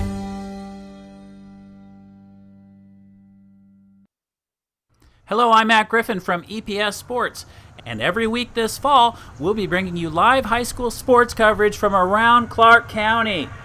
EPS Sports, VPS Game Time, and Battleground TV Sports will be broadcasting live football, soccer, and volleyball. Every Friday, it's live high school football. During the week, it's live soccer and volleyball. And all the games are produced and broadcast by video production students from Evergreen, Vancouver, and Battleground Public Schools. Keep an eye on the channels of TV, etc. Comcast channels 27, 28, 29, and 328 for games every week. Back here with another live look at McKenzie Stadium as we are about 5 minutes away from the start of the second half. Kelso leading the Evergreen Plainsmen by a score of 21-20. Reminder that we will be back on Comcast channel 328 for the second half of tonight's doubleheader, the Battleground Tigers versus the Heritage T-Wolves. Matt Griffin alongside Rodney Lawrence. Thanks for letting me chime in a little bit tonight while Ryan Vastbinder is on a little break. This is Matt Griffin. We're going to step aside for a couple more minutes and we'll be back with the second half in just a couple of minutes.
Are back for the second half. Kelso Highlanders versus the Evergreen Plainsmen. Matt Griffin being allowed to join Rodney Lawrence so he doesn't have to talk for 5 hours straight. Well, hey, I'm glad you're hanging out here with me. Appreciate it. I know just enough about football to be dangerous. All righty, well, here we go. Kinsey Stadium, Friday night football. First of 2 games here tonight. Going to start this off with a nice little pooch kick. Both teams using that strategy. Nobody kicking the ball into the end zone this game at all. So it looks like trying to catch people off guard, and it hasn't worked on either side up to this point. And Evergreen's going to take the ball over on the 40. That's the second kickoff return where number 30, Ty Falaveo, has found himself the unlikely recipient of the ball. Most definitely. And each time getting a couple yards out of it. All right, well, here we go here. Jaden Case, starting quarterback for the Plainsmen. He's got the ball again. Looks for a man out in the flat. Makes the catch. That's going to be Kyle Norton. Good job there by Norton as he gets through that initial contact and is going to get some extra yards. He'll get up to the 48-yard line. Nice run after the catch. Good stock blocking by the receiver out there. They help him get the extra yards. Single back, 3 receivers here at the bottom of your screen. They're going to hand this one off to Wilson. Wilson does a good job of just keeping his feet moving and finding creases to get into as he gets deeper into the side of the Highlanders side of the field here. That'll be enough to move the chains. 1st and 10.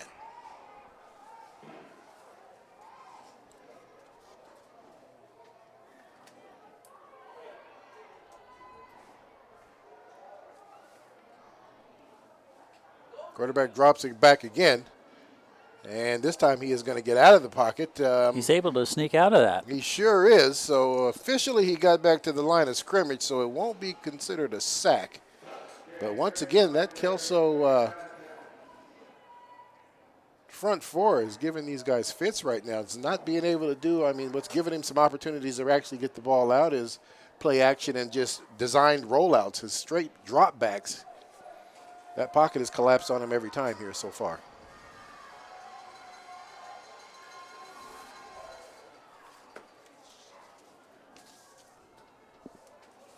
Wilson lined up alongside the quarterback. They're going to hand the ball off to him this time.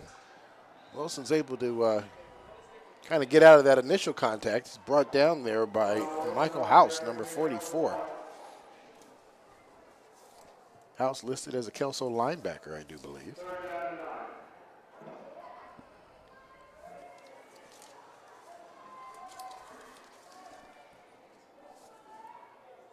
Kelso with a defensive four-man front.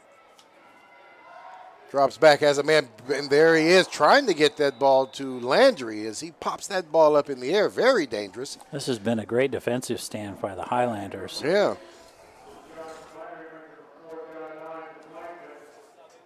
Noah right there on the receiver. That miss will bring up fourth down, and then the punting team takes the field. So first series into the third quarter, Evergreen not able to capitalize on that, and they'll be punting the ball away to the Kelso Highlanders. Low driving kick, that's going to be caught right inside the 10-yard line. Tries to keep that one, and a couple flags on the play there.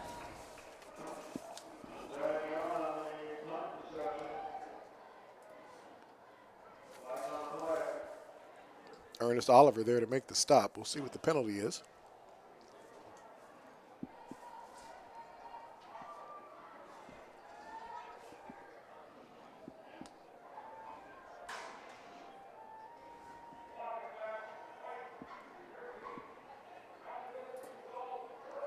All right, well, that'll back him up and down inside the 10.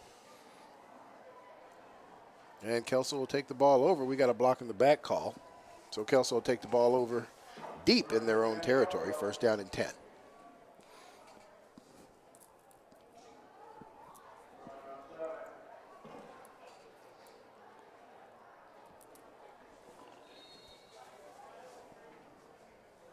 And here we go. Hunter Latier, the quarterback. He's going to hand the ball off. Noah, nice little downhill run. We'll get across the 10 down to about the 11-yard line, second down.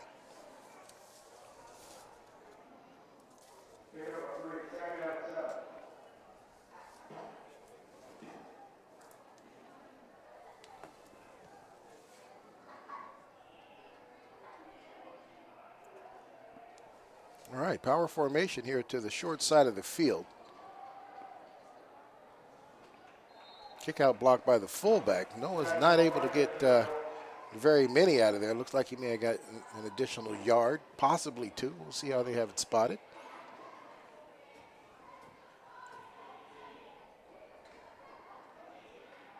There on the top of your screen, you can see the Battleground Tigers starting to arrive for our second game tonight.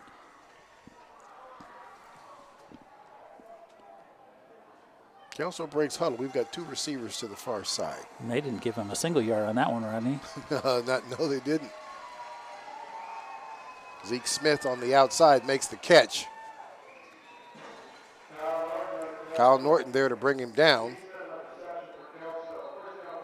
Norton slow to get up. May have got the wind knocked out of him just a bit. When he brought Smith down, Smith landed right on top of him. Smith did get enough to move the chains, though. First down and 10. I was telling Rodney at halftime our instant replay machine that I was never a fan of to begin with is broken. And so we don't have instant replay for you, but we're hoping to have instant replay for you for our final game of the season later this month. So here we go with the big option play. Nice run there as Noah lowers his shoulder, runs right through the defender over there.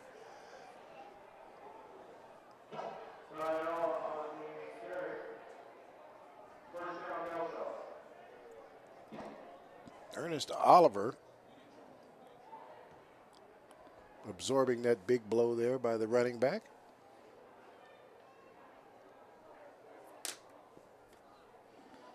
First down and 10.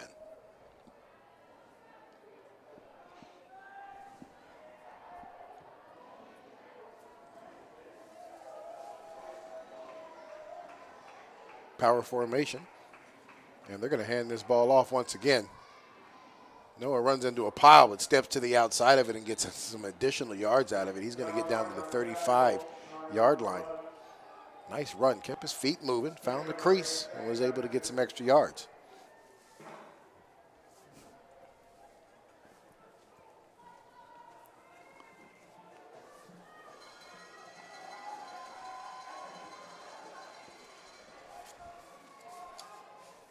Personnel change out there on the field. Tyler Hayes checks into the game. Hayes lines up on the far end of the field. We've got two receivers down here at the bottom. Quick pitch, fakes it. The quarterback decides he's going to keep this with it. Hunter Latier, nice run by the quarterback. Designed run, plenty enough for the move to change. That'll be 1st and 10 from the 47-yard line. I believe that was just 4 plays for 3 first downs. So yeah. Kelso on a little bit of a roll here. Yeah, it sure is. Sure is.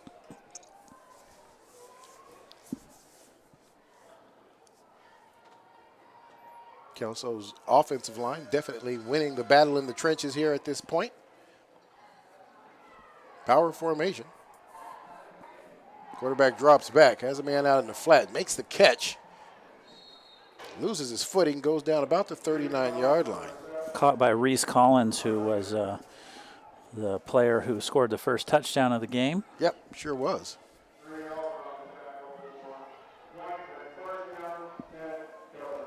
Oliver plays off of him just a bit, gives him enough room to make that catch.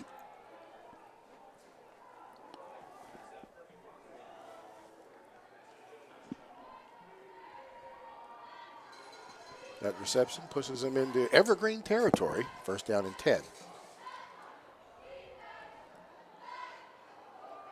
Nice handoff right up the middle. Connor Noah just bounced through everybody.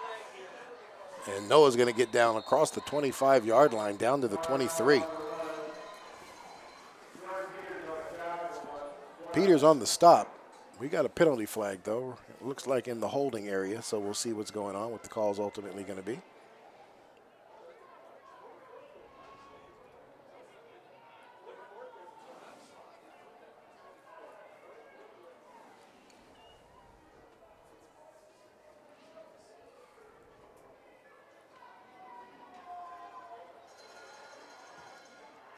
Now we got a player down for Evergreen.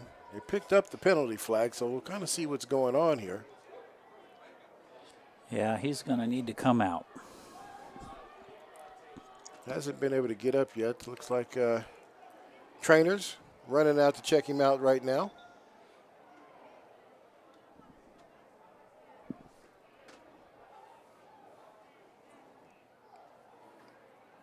And that is going to be Jonathan Landry, the injured player. He's going to get assisted off the field right now. He is walking off, so we'll see.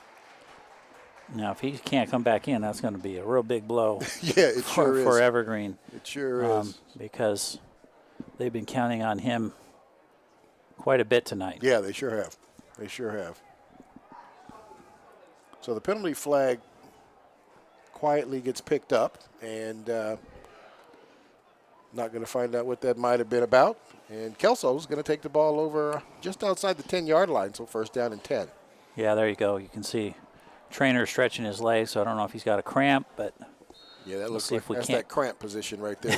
So we'll see what's going on. The classic cramp position. Yeah, get him some mustard. You know, that's that new thing right now. All right, so this time they give it to the big fullback there. Looks like for the first time tonight.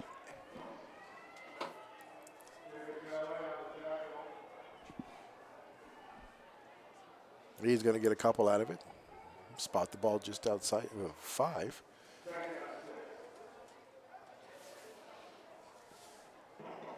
They do not have to score a touchdown to get a first down, so they're in a position there where they can get a whole lot done. Yeah, and it looks like they're working on cramps there with that young man, so he should be okay here in a little while.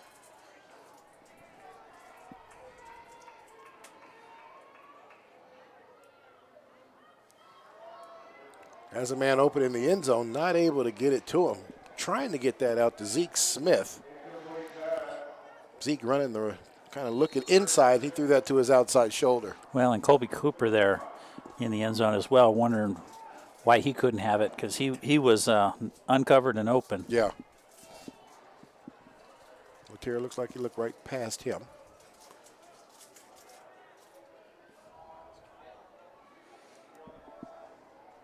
Clock stopped at 4:53 left to play in the third quarter.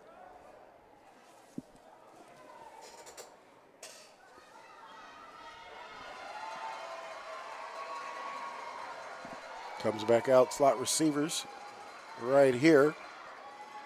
Quick pitch out to the far side, to the short side of the field. Nice open field tackle.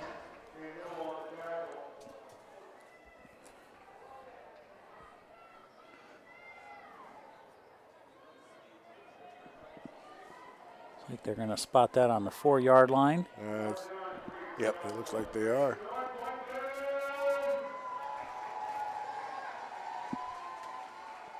All right, so Plainsman defense now. They're back up against the wall here. 4th down. Kelso can get to the 1. They'll get a fresh set of downs here. And this is a Wildcat as number 11, Connor, decides he's going to keep the ball. They're not going to get the touchdown. Great defensive stand there by Evergreen. Yeah, but they are going to get the first down. So they get a brand new fresh set of downs right there from the practically 1-inch line. Yeah, stuck it in just this side of the chains, or the other side of the chains. Yeah, yeah.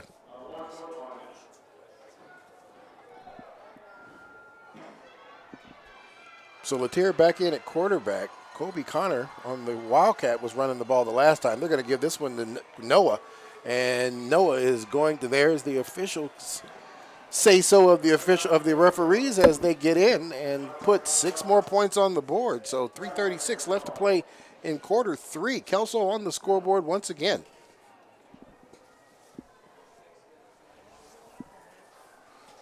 Second touchdown of the game for Connor Noah. Yeah, nice hard run by that young man for that half a yard. Mason Smith here to hang one more on him. And we have got a whistle. Officials super active today in this game. And we're going to get a call against Kelso this time, so they'll back him up 5, and they'll try this again.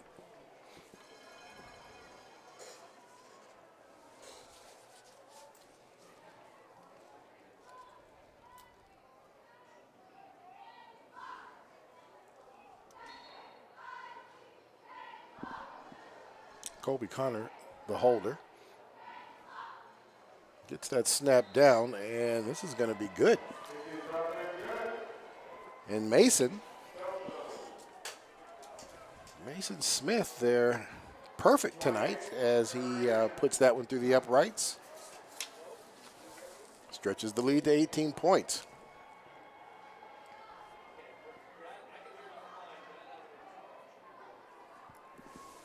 So their only series, well, yeah, they only had the ball 1 series here in quarter 3. Held it pretty well, ate up a whole lot of clock, and was able to hang 6 on them, or 7 on them at the end of that. So very good clock management, and just the momentum is definitely on their side right now. Yeah, about eight full minutes of just under eight minutes of clock time eaten up by that drive, and that is a lot of time. Yeah, it sure is. For just 1 touchdown, and that does not work in Evergreen's favor. No, it doesn't. State the obvious. The clock is not their friend right now. They need to score quick here and get Kelso's offense back off the field, and then score again. Right.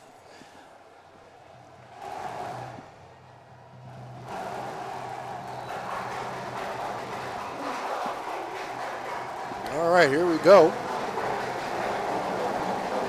Smith has been kicking this ball around the 35-yard line all game. This time he's going to get under one, back to about the 20. And the running back's going to get upended there.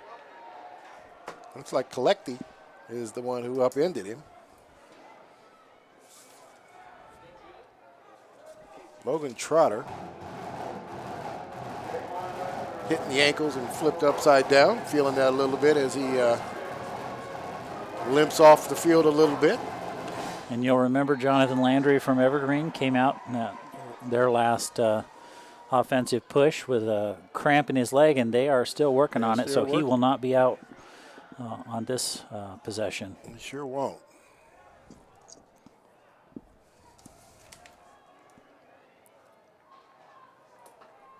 So Shondez Grant now in the game, number 5. He goes into motion. They're going to give the ball off to him.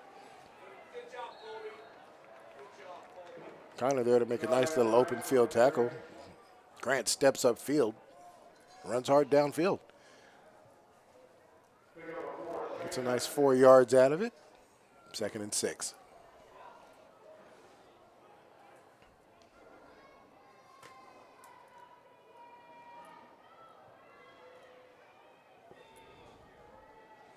Logan Trotter goes into motion, sets up on the far side. They're going to hand this ball off. Norton's only get, they might give him a yard on this. We'll see ultimately what the officials do here. And they're going to give him the line of scrimmage, so it'll still be 3rd down and 6.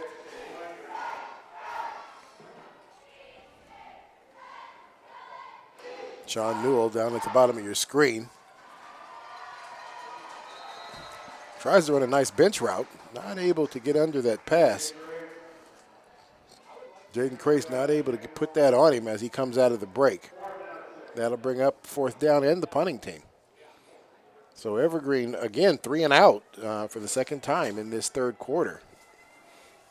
Something that they're definitely going to have to get on the sidelines and try to figure out, because they need to be on the field eating up clock and keeping this Kelso offense off the field at this point. Grace takes the snap.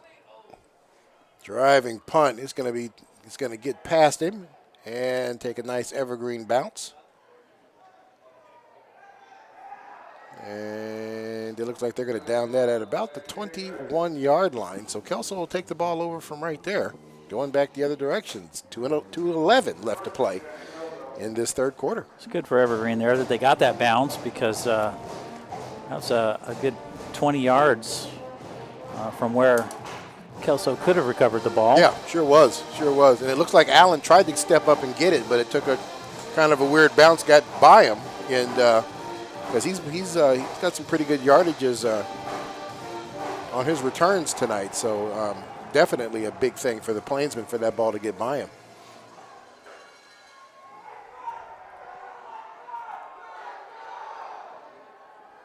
Drops back. Smith picks up that ball.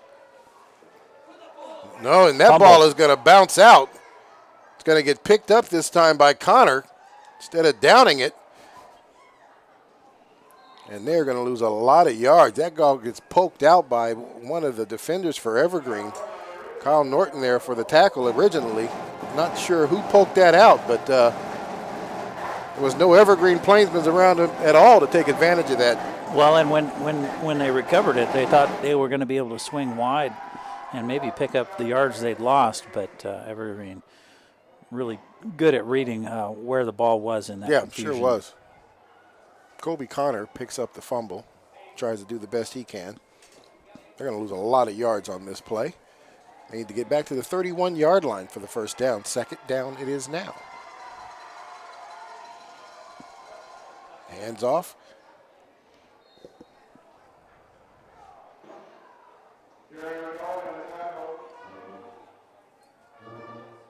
Nice run there by Noah as he looks for creases. And we have got an injured player down here on the field.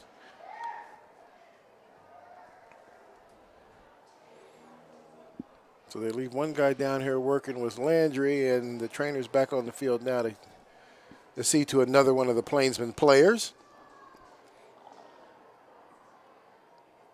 And it looks like they might be dealing with a cramp situation with him as well. So we'll see what's going on here. And just as they ran across the field, Landry is up and walking, stretching a little bit. Yeah. Need a little more potassium. Yeah.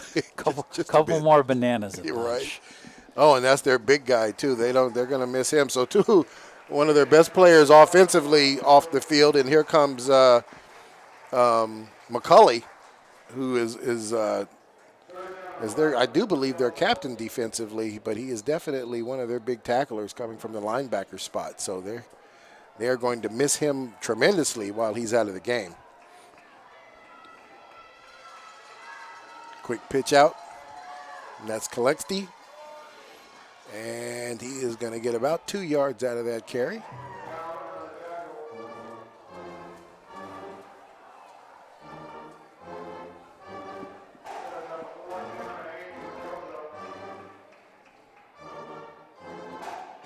That will bring up 4th down. And the punt team for the first time tonight, right? I think so. Yeah, that is the first time tonight we have seen the punt team. So Evergreen defense being able to step up and do what they needed to do on this series. They'll be able to get the ball back. Norton standing around the 40-yard line.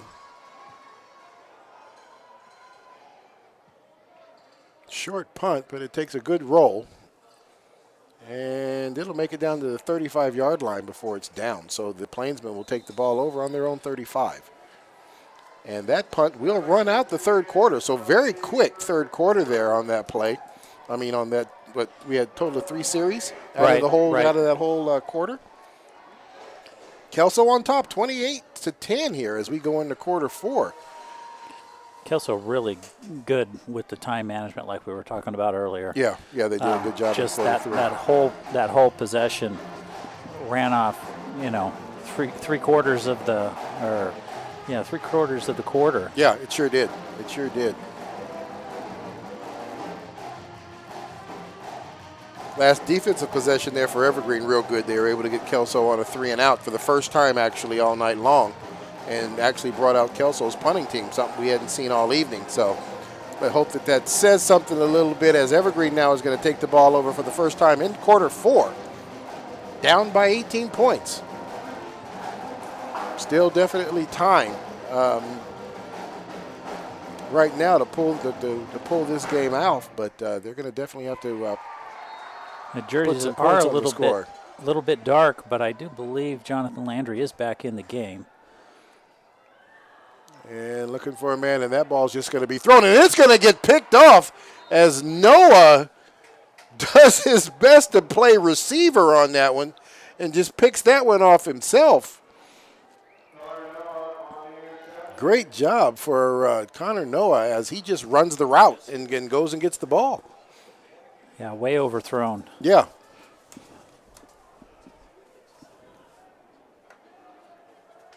So with that big play, just as good as a punt, but you kind of, Evergreen, I'm sure, hoping, that they were going to get an opportunity before they got themselves down into that situation. But, Noah just let that one go. Threw it to the middle of the field. It was a perfect pass for to be honest with you, it was more of a perfect pass for Noah than it was for the receiver that he was trying to hit.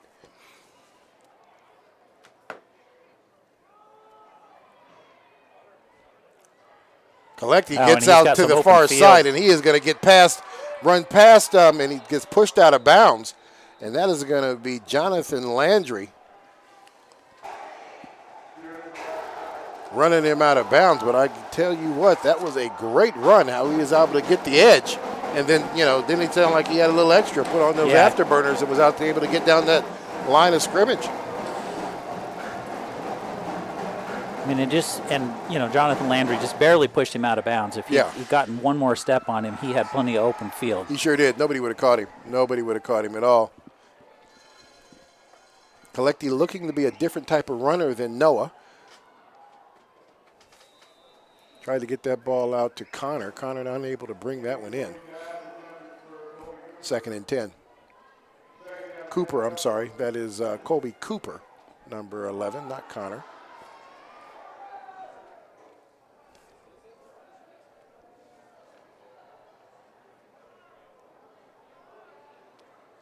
Kelso breaks the huddle. 3 receivers here at the bottom of the screen.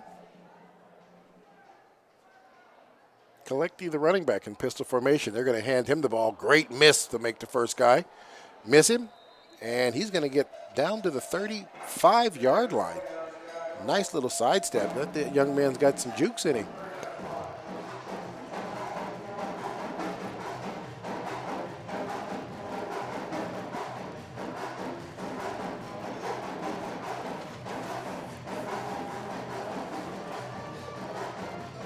They need to get to the 30-yard line to move the chains. Slot receivers once again down here at the bottom of your screen.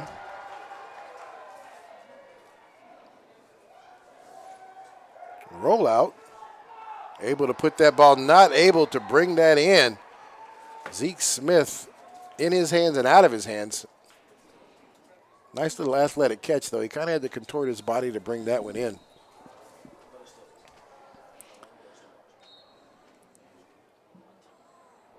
Collecti does a good job blocking out there to help his quarterback get around that edge so he can make that pass. 4th and 5. You think they're going to bring out the punt team? They're going to go for it. It doesn't look like a punt team's showing up. Well, yeah, it doesn't. Collecti is in the game, and right, he is right. their punter. So we'll see if they quick kick this one, or if they go ahead and try to do it. I mean, up 28-10, 4th quarter. You would think that this might be 4-down territory.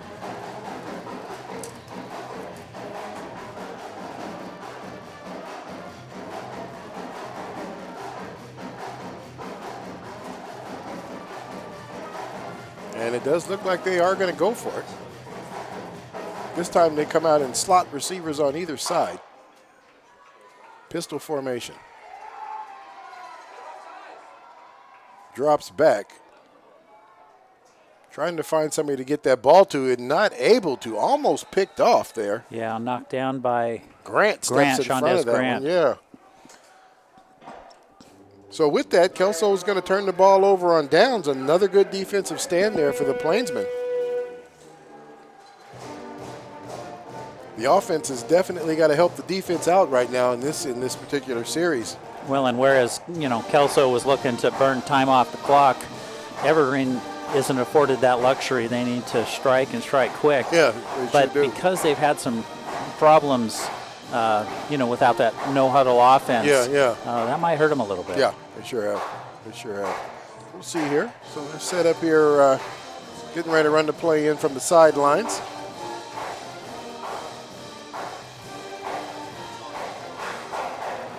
Landry definitely back on the field. Line up here is in the slot on the hash here. And we're going to get a timeout here from Evergreen. Head coach trying to make sure they got everything where it needs to be. Doesn't look like he was satisfied with that particular play that was called, as they call a timeout right before they get back out on the field for this series. Evergreen will have 2 timeouts left.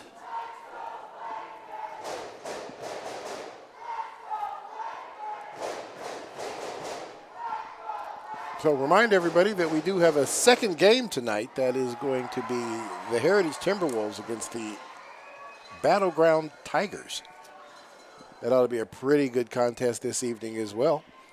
Both teams struggling early on in the season, but both of them getting better as the season kind of plays itself out. So looking for a real competitive game between these two clubs. Hope you guys can hang in there and watch Game 2 with us here tonight at McKenzie Stadium.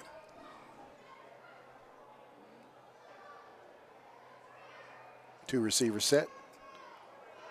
And we've got a trick play as they get a double reverse here.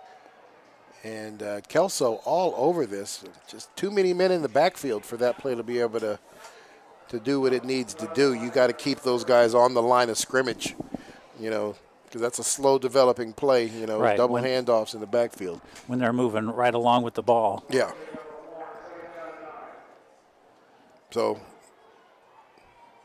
Jonathan Landry's athletic ability gets a yard out of the play, but that was definitely all him. Shane Newell coming back into the game on the top of your screen.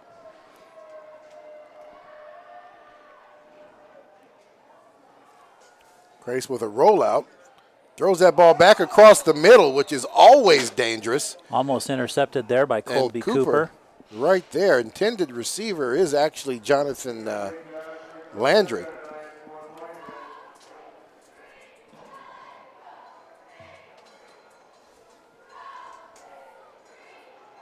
Cooper definitely giving the Plainsman's offense, doing them a favor by dropping that one, because that could have been possibly a pick six with the momentum he had when he caught that one. That'll bring up 3rd down and 9.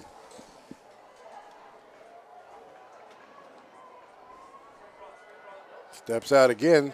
We got a screen, and it looks like the screen had gotten sniffed out as well. So defensively, the chess game between the D coordinator and the offensive coordinator right now is on the D coordinator's winning this one.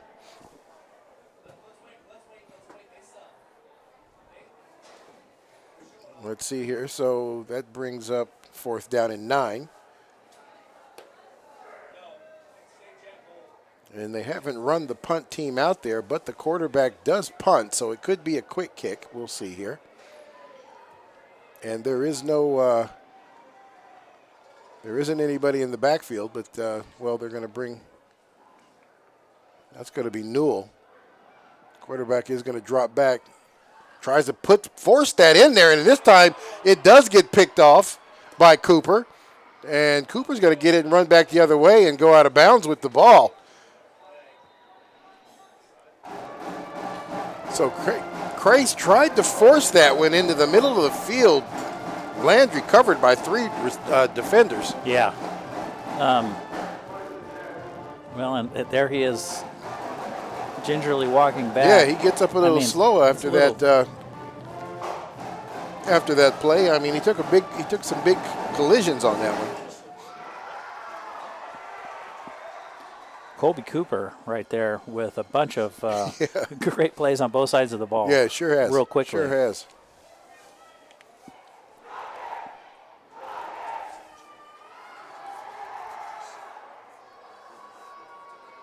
So a little insult to injury there, as there is another penalty tacked on. It's like personal foul there from on Evergreen side. So after they walk off the penalty yardage, it's going to be 1st down and 10.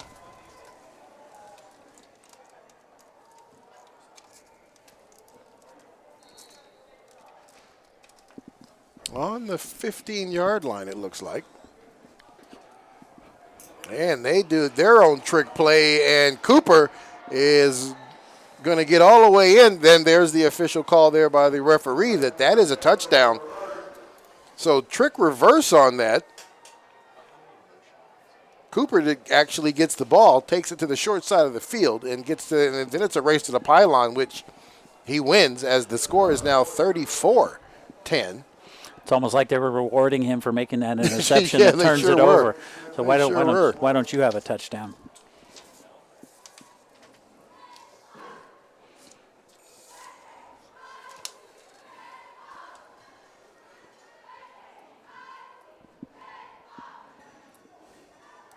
So Smith, who hasn't missed yet tonight, and he keeps that record. So that is going to be 35-10.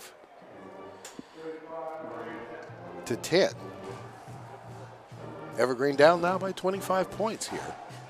And, Kelso, 4 different players scoring touchdowns already tonight. So you can tell that they, have a lot of points of attack, whereas Evergreen been relying a lot on Landry tonight. Yeah, they sure have. They sure have.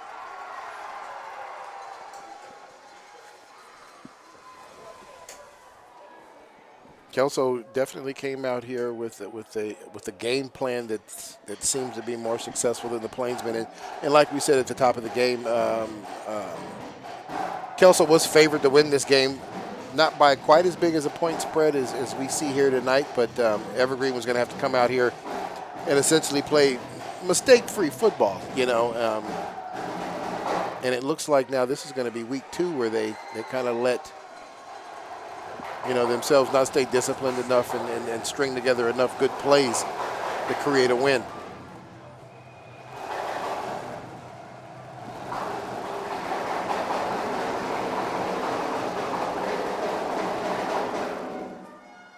And, well, this is going to be the first kick tonight that actually goes into the end zone, touchback, so Evergreen will take the ball over on the 20-yard line.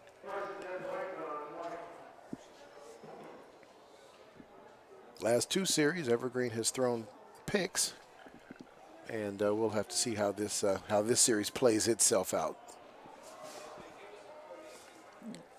As the Plainsmen get ready to take the field, want to remind folks that every Thursday on our Evergreen Public Schools YouTube channel, you can check out Clark County Scoreboard, where we run down highlights from Friday night football or Thursday night football, as the case may be, and other sports from throughout Clark County, and a joint production from Vancouver Public Schools and Evergreen Public Schools. So check that out every Thursday on the Evergreen Public Schools YouTube channel.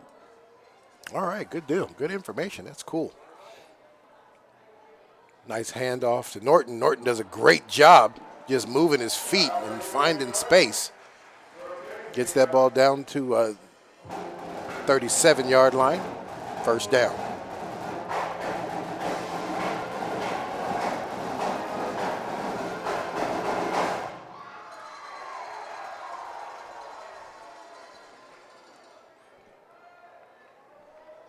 Formations once again. Another pitch out to Norton.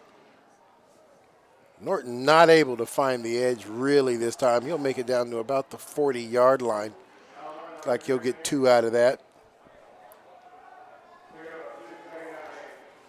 Kelso's defense does a good job of stringing that out, not letting him find any space to step through.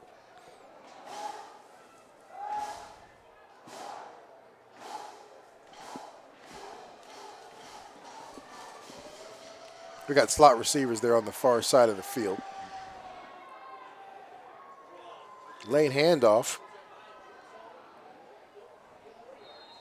Running back does a good job of just keeping his feet moving, refusing to go down. Powered his way for a couple extra yards there. Sure did.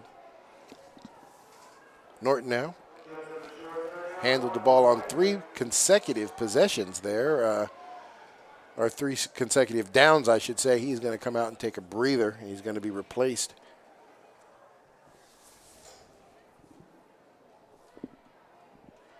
And that's Royale Smith, number 1, who's in the game now. That ball is going to get fumbled, and it's going to be another Evergreen turnover. It looks like the quarterback was going to go under center, take the snap that way, and just kind of push his way for the extra, and they lose the ball. This is 3 turnovers in a row in this in the 4th quarter, isn't it? Yeah.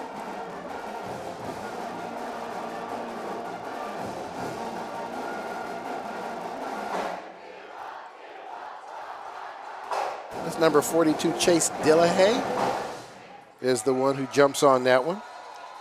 One of Kelso's linebackers.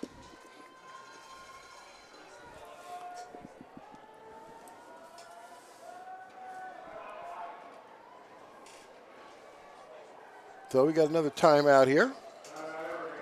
Evergreen's going to call a timeout. They have 1 timeout remaining in the game. 8:13 left to play, and the offense has just imploded here, hasn't Yeah, they didn't seem as out of sync in that first half. I think there was a little extra stress when Landry came out in 3rd quarter to stretch, and I don't know if it threw him out of sync or what, but you can see Coach Swain out there. Is that Coach Swain? Somebody's reading him the riot act. Yeah. Little I don't know. Look like we got a little good cop, bad cop going on out there right now too. But they need something. They need to be. Yeah. Because they fell asleep at the wheel here offensively the last 3 series. So it's a little something to light the fire. Yeah, yeah.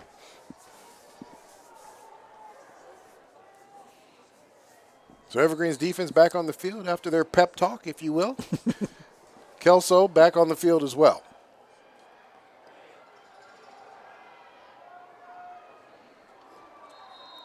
And the thing with Kelso at this point, I mean, they don't have to be in a hurry to do anything. No, they sure don't. Allen, the running back on that, couldn't find anywhere to go. As Sewell runs him down from behind in the backfield, so they're going to actually lose a yard on this play, bring up 2nd and 11.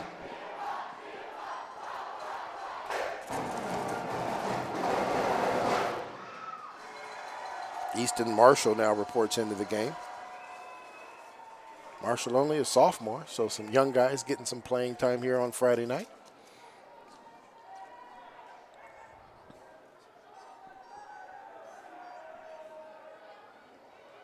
Hands this off to Allen again. Allen this time able to find some room as he gets up to about the 41-yard line before he is stopped. Well, and Kelso on that last play burned the play clock down to about 3 seconds. Yeah. So, you know, they're just playing with the clock right now. Oh, yeah, they sure are. They sure are.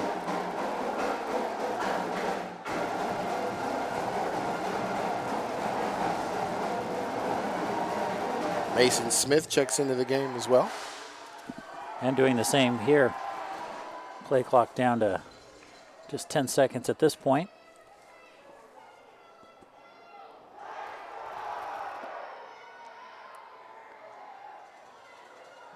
And this ball off again. Mason. This time it's Allen. Allen has nowhere to go this time. As Kyle Norton comes downfield hard, makes the stop.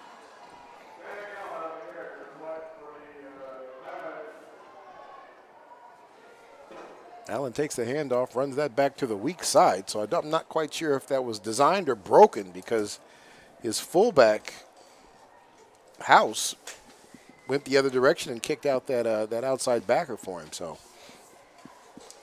not sure if that was a design play or Allen went the wrong way. 4th and 5. Highlanders are going to go for it. Opportunity for Evergreen's defense to step up and stop them. Yep, sure does. And we're going to get a timeout called here. This will be their first timeout of the second half, so they have 2 timeouts remaining. Evergreen only having 1.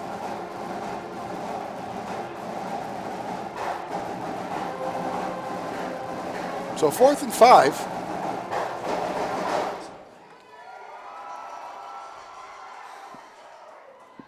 Looks like there's some personnel changing in that huddle, so I don't know, they might have decided to kick it. We'll see here what's going to happen.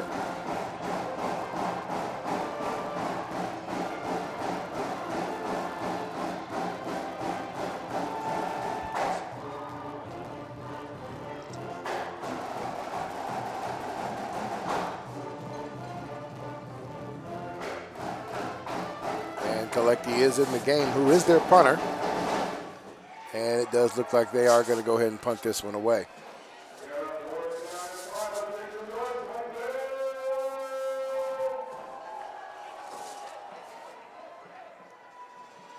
Evergreen's Grant.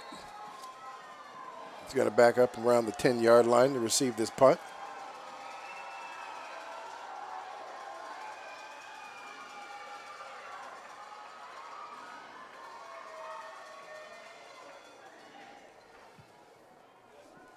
Punts that one straight up in the air. And it is going to take a nice Kelso bounce. And they're going to down this inside the 5-yard line. So nice kick there by the Highlanders as they push Evergreen deep, deep, deep into their territory. They're going to take the ball over inside the 5-yard line.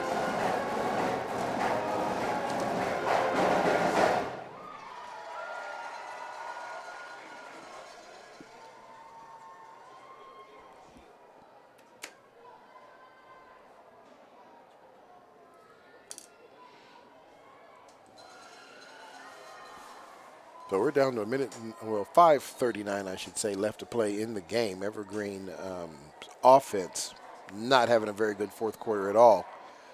They have turned the ball over on their last 3 possessions. So we'll see what's going on here.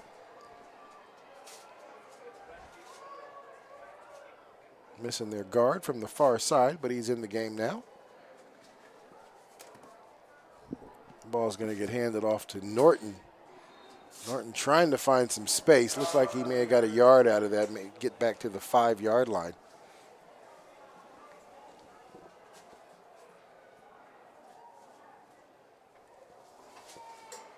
It's going to bring up 2nd and 9.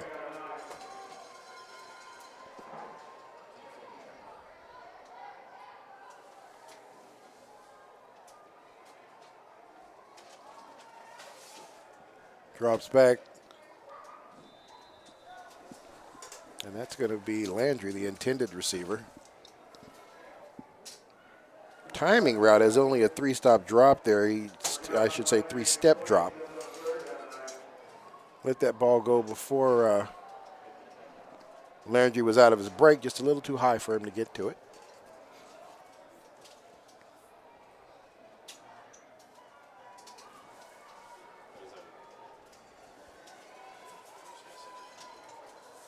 This time he will swap positions there with Peters as he comes back to set up inside as the slot. He'll go in motion. Fake it to him. Get it out to the receiver on the far side. He makes the catch, and he's going to get a nice little run afterwards. Won't be enough to get the first down, but does give them some room.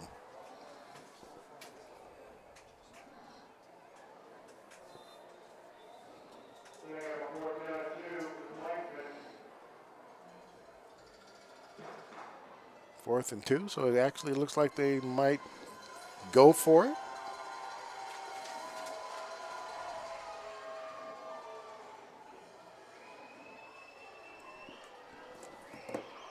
Field clock down to just under 5, so they'll have to hurry up before they get a penalty. They're going to give this one to Norton. Norton bounces this to the outside, does a great job as he picks up a good block, runs through initial contact, and he makes it all the way down to looks like about the 33-yard line. So nice run there by Kyle Norton on a 4th and 2, and he gets that and some to move the chains. They're really great to just drop his shoulder there. Yeah, he sure did. Get a couple more yards out of that. So he bounced off that first tackle attempt. 5'9", 185, so definitely a load. Gets that out to the outside.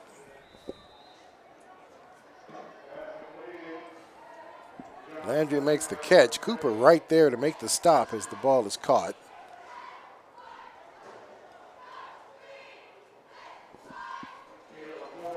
Got to get 6 more to move the chains.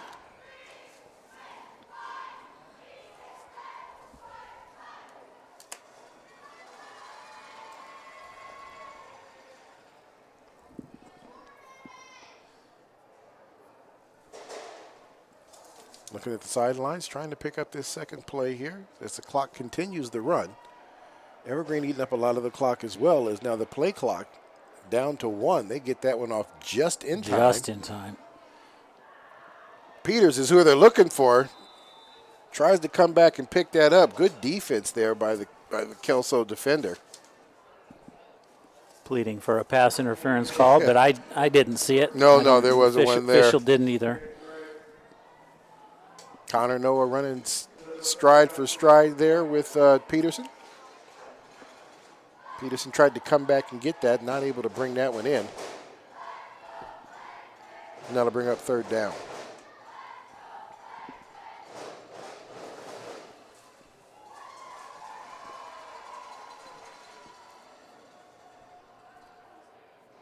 Once again, quarterback is going to get flushed out of the pocket.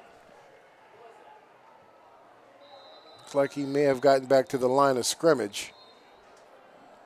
Yeah, 2 Plainsmen down on that play. Trainer's out there right away this time to try to figure out what's going on.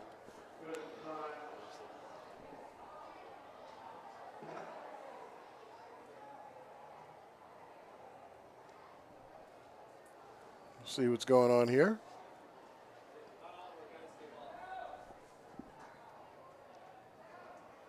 See if they can't get this figured out. Kelso go to the sidelines.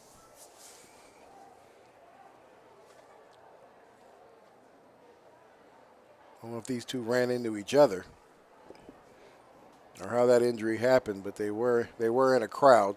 Referees going in and having the remainder of the Plainsman players all move off the field to the sidelines as well.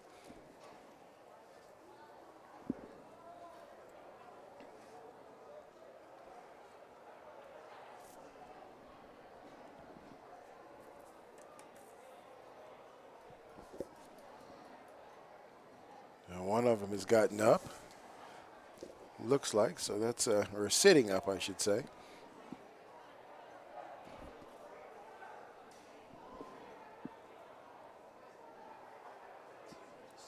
Cody Miles there to the left side of your screen, up.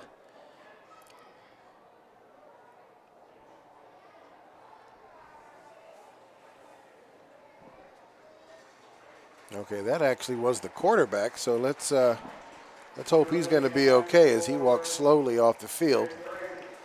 And it looks like he is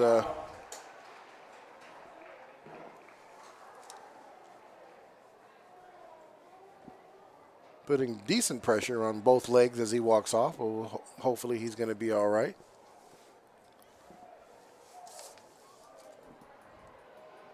Let's see who Evergreen has listed as their other quarterback, and that's going to be Colby Ulrich. A sophomore is the only one I see, unless there's somebody else on the roster that plays quarterback that we're not aware of, so we'll see who comes out.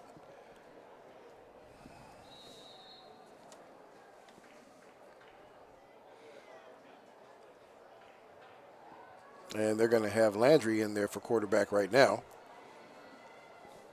So 4th down and 6. Landry in the game playing quarterback. Going to go ahead and take this himself as a Wildcat. And he is not going to get enough. Going to fall about 2 yards short, so the Plainsmen will give that ball up on downs. And Kelso's offense back on the field in decent field position. 3:10 left to play in the game.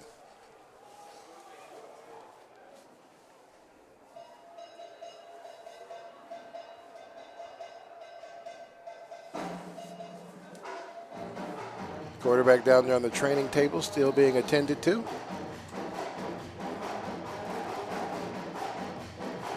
Yeah, Evergreen's had a fair number of folks banged up one way or the other tonight. Yeah, they sure have. They sure have.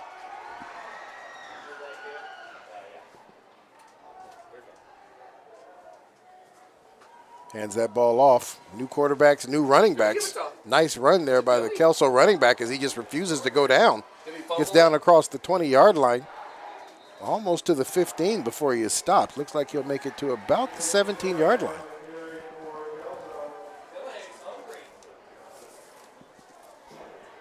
Well, Chase Dillahay on that carry. Yeah, number 42.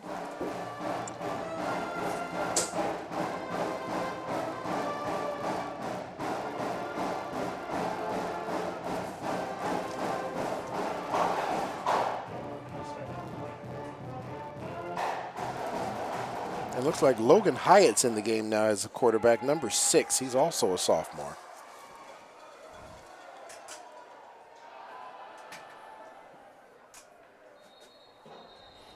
Well, that's one more time. Chase Dillahay on that carry as well. Dillahay will get down to about the 11-yard line before he is stopped.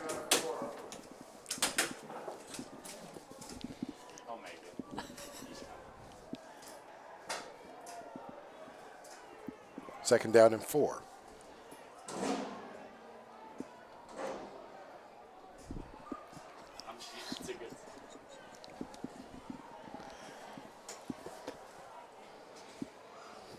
All right, so Kelso breaks huddle. 5 seconds on the field clock. They hand this off to Dillahay again. Dillahay finds an opening right up the middle to put some more points on the scoreboard with 1:54 left to play in the game. Kelso still scoring points. Well, and Chase Dillahay, last 3 carries. Yeah. I guess, and we've already talked about how Kelso spread the points around, and so he's now the 5th player to score, 6 touchdowns total. Reese Collins, Zeke Smith, Connor Noah with 2, Colby Cooper with 1, and now Dillahay with 1. spreading the love around. Yeah, sure are. Evergreen's offense generally a lot more high-powered than this, but it looks like these last 2 weeks they have not been. I mean, they have gotten, what are we talking about, 23 points collectively in the last 2 ball games. So the offense definitely struggling right now.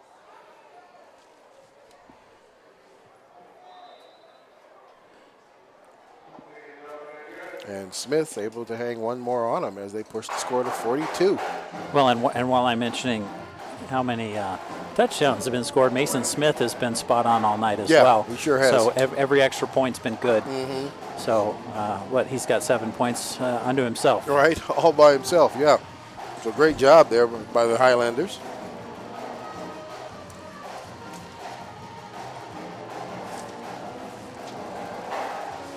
Hopefully the quarterback's going to be okay. Still down there on the training table. Something that just some rest and time will heal up for him, and he'll be ready to play next week. While we wait for the Highlanders to take the field for this kickoff, I just want to communicate with the truck. We'll just go ahead and stay on the air, guys. Just take a wide shot in between games, and we'll leave our signal up here for the folks at Comcast. And then as soon as the players have had a chance to warm up for our second game, we'll be back. But we'll ride this game out and then just leave you a shot of the field here tonight and stay live on Comcast Channel 328. We'll switch over to the live stream in a couple of minutes for folks looking for that second game tonight, Battleground versus Heritage. All righty, well, we're set up here for the kickoff. Nice high kick. That'll get fielded at about the 11. Oliver looking for some room and some space, and he's going to find it as he gets down to the 38-yard line. We got a penalty flag late here on the sideline. We'll that might have been a late hit. Yeah. We'll see. A little extra activity outside of the field of play. We'll see if that gets him another 15 tacked on.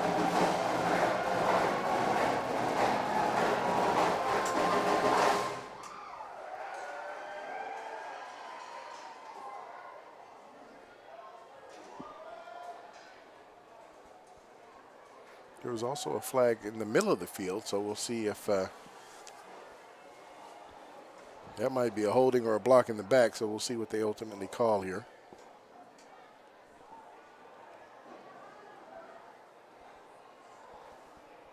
Okay, that other flag got picked up, and this flag still is on the field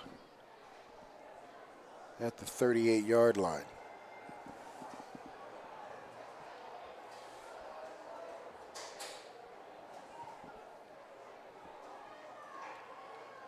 Okay, so we've got a face mask on the Highlanders. So that'll tack on another 15 from the 38-yard line where the infraction happened, and Evergreen will take the ball over 1st and 10 in Highlander territory on the 47-yard line.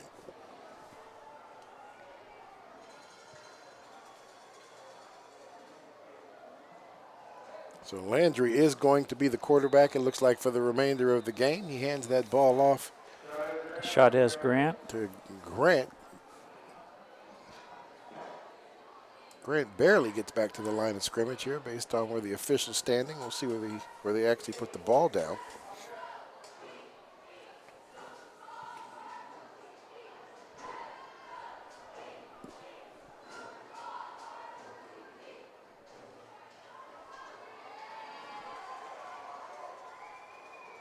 Okay, official still hasn't put the ball down yet. He's just kind of standing there. I don't see a penalty flag on the field anywhere, so I'm kind of wondering what's going on. Okay, finally places it. And they're going to give him the line of scrimmage, so that'll bring up 2nd down and 10.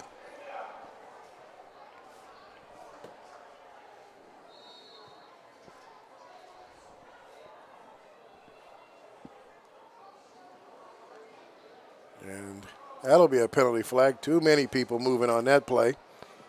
And not quite sure who was supposed to go in motion on that. Oliver took the handoff on the fly sweep, but they're going to lose 5 yards on this one.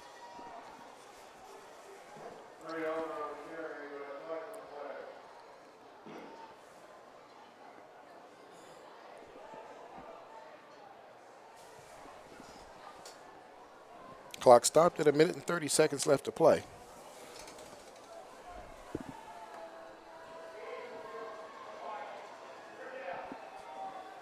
So penalty has been declined, so they'll go ahead and let him have the 2 yards and bring up 3rd down.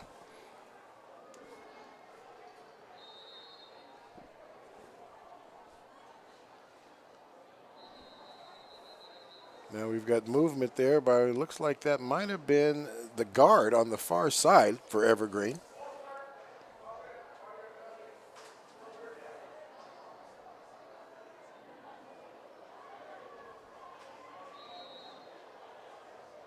And that's Francisco Yepes Medina, it looks like. Quick pitch out to the running back. He's going to get across midfield, finds a crease, and is going to get run out of bounds right there at the 40-yard line. Yeah, he got 7 or 8 yards out of that. Felix Estrada, the running back on that play, number 40. Well, and I'm seeing a flag here in the backfield there, Rodney. Oh, there it is sitting there right at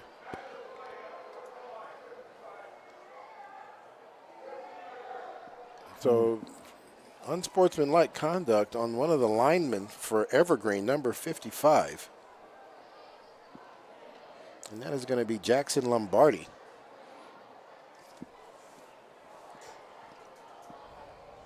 A little too late in the game, Yeah. and too big a point spread to get all worked up at this point. Yeah, it sure So is. It sure is. I'm sure that's something that Coach Swain will be talking. Yeah, and the young man has been pulled out of the game for that. So as he comes out, Lombardi comes out of the game, and he is replaced.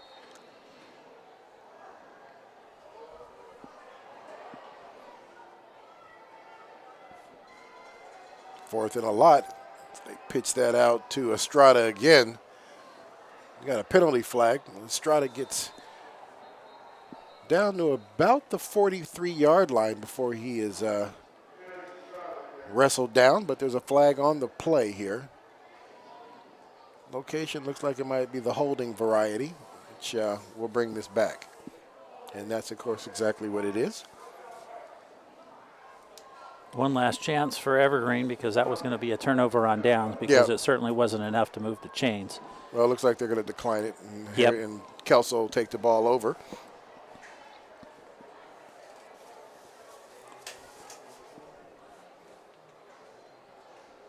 Under a minute left in the ball game.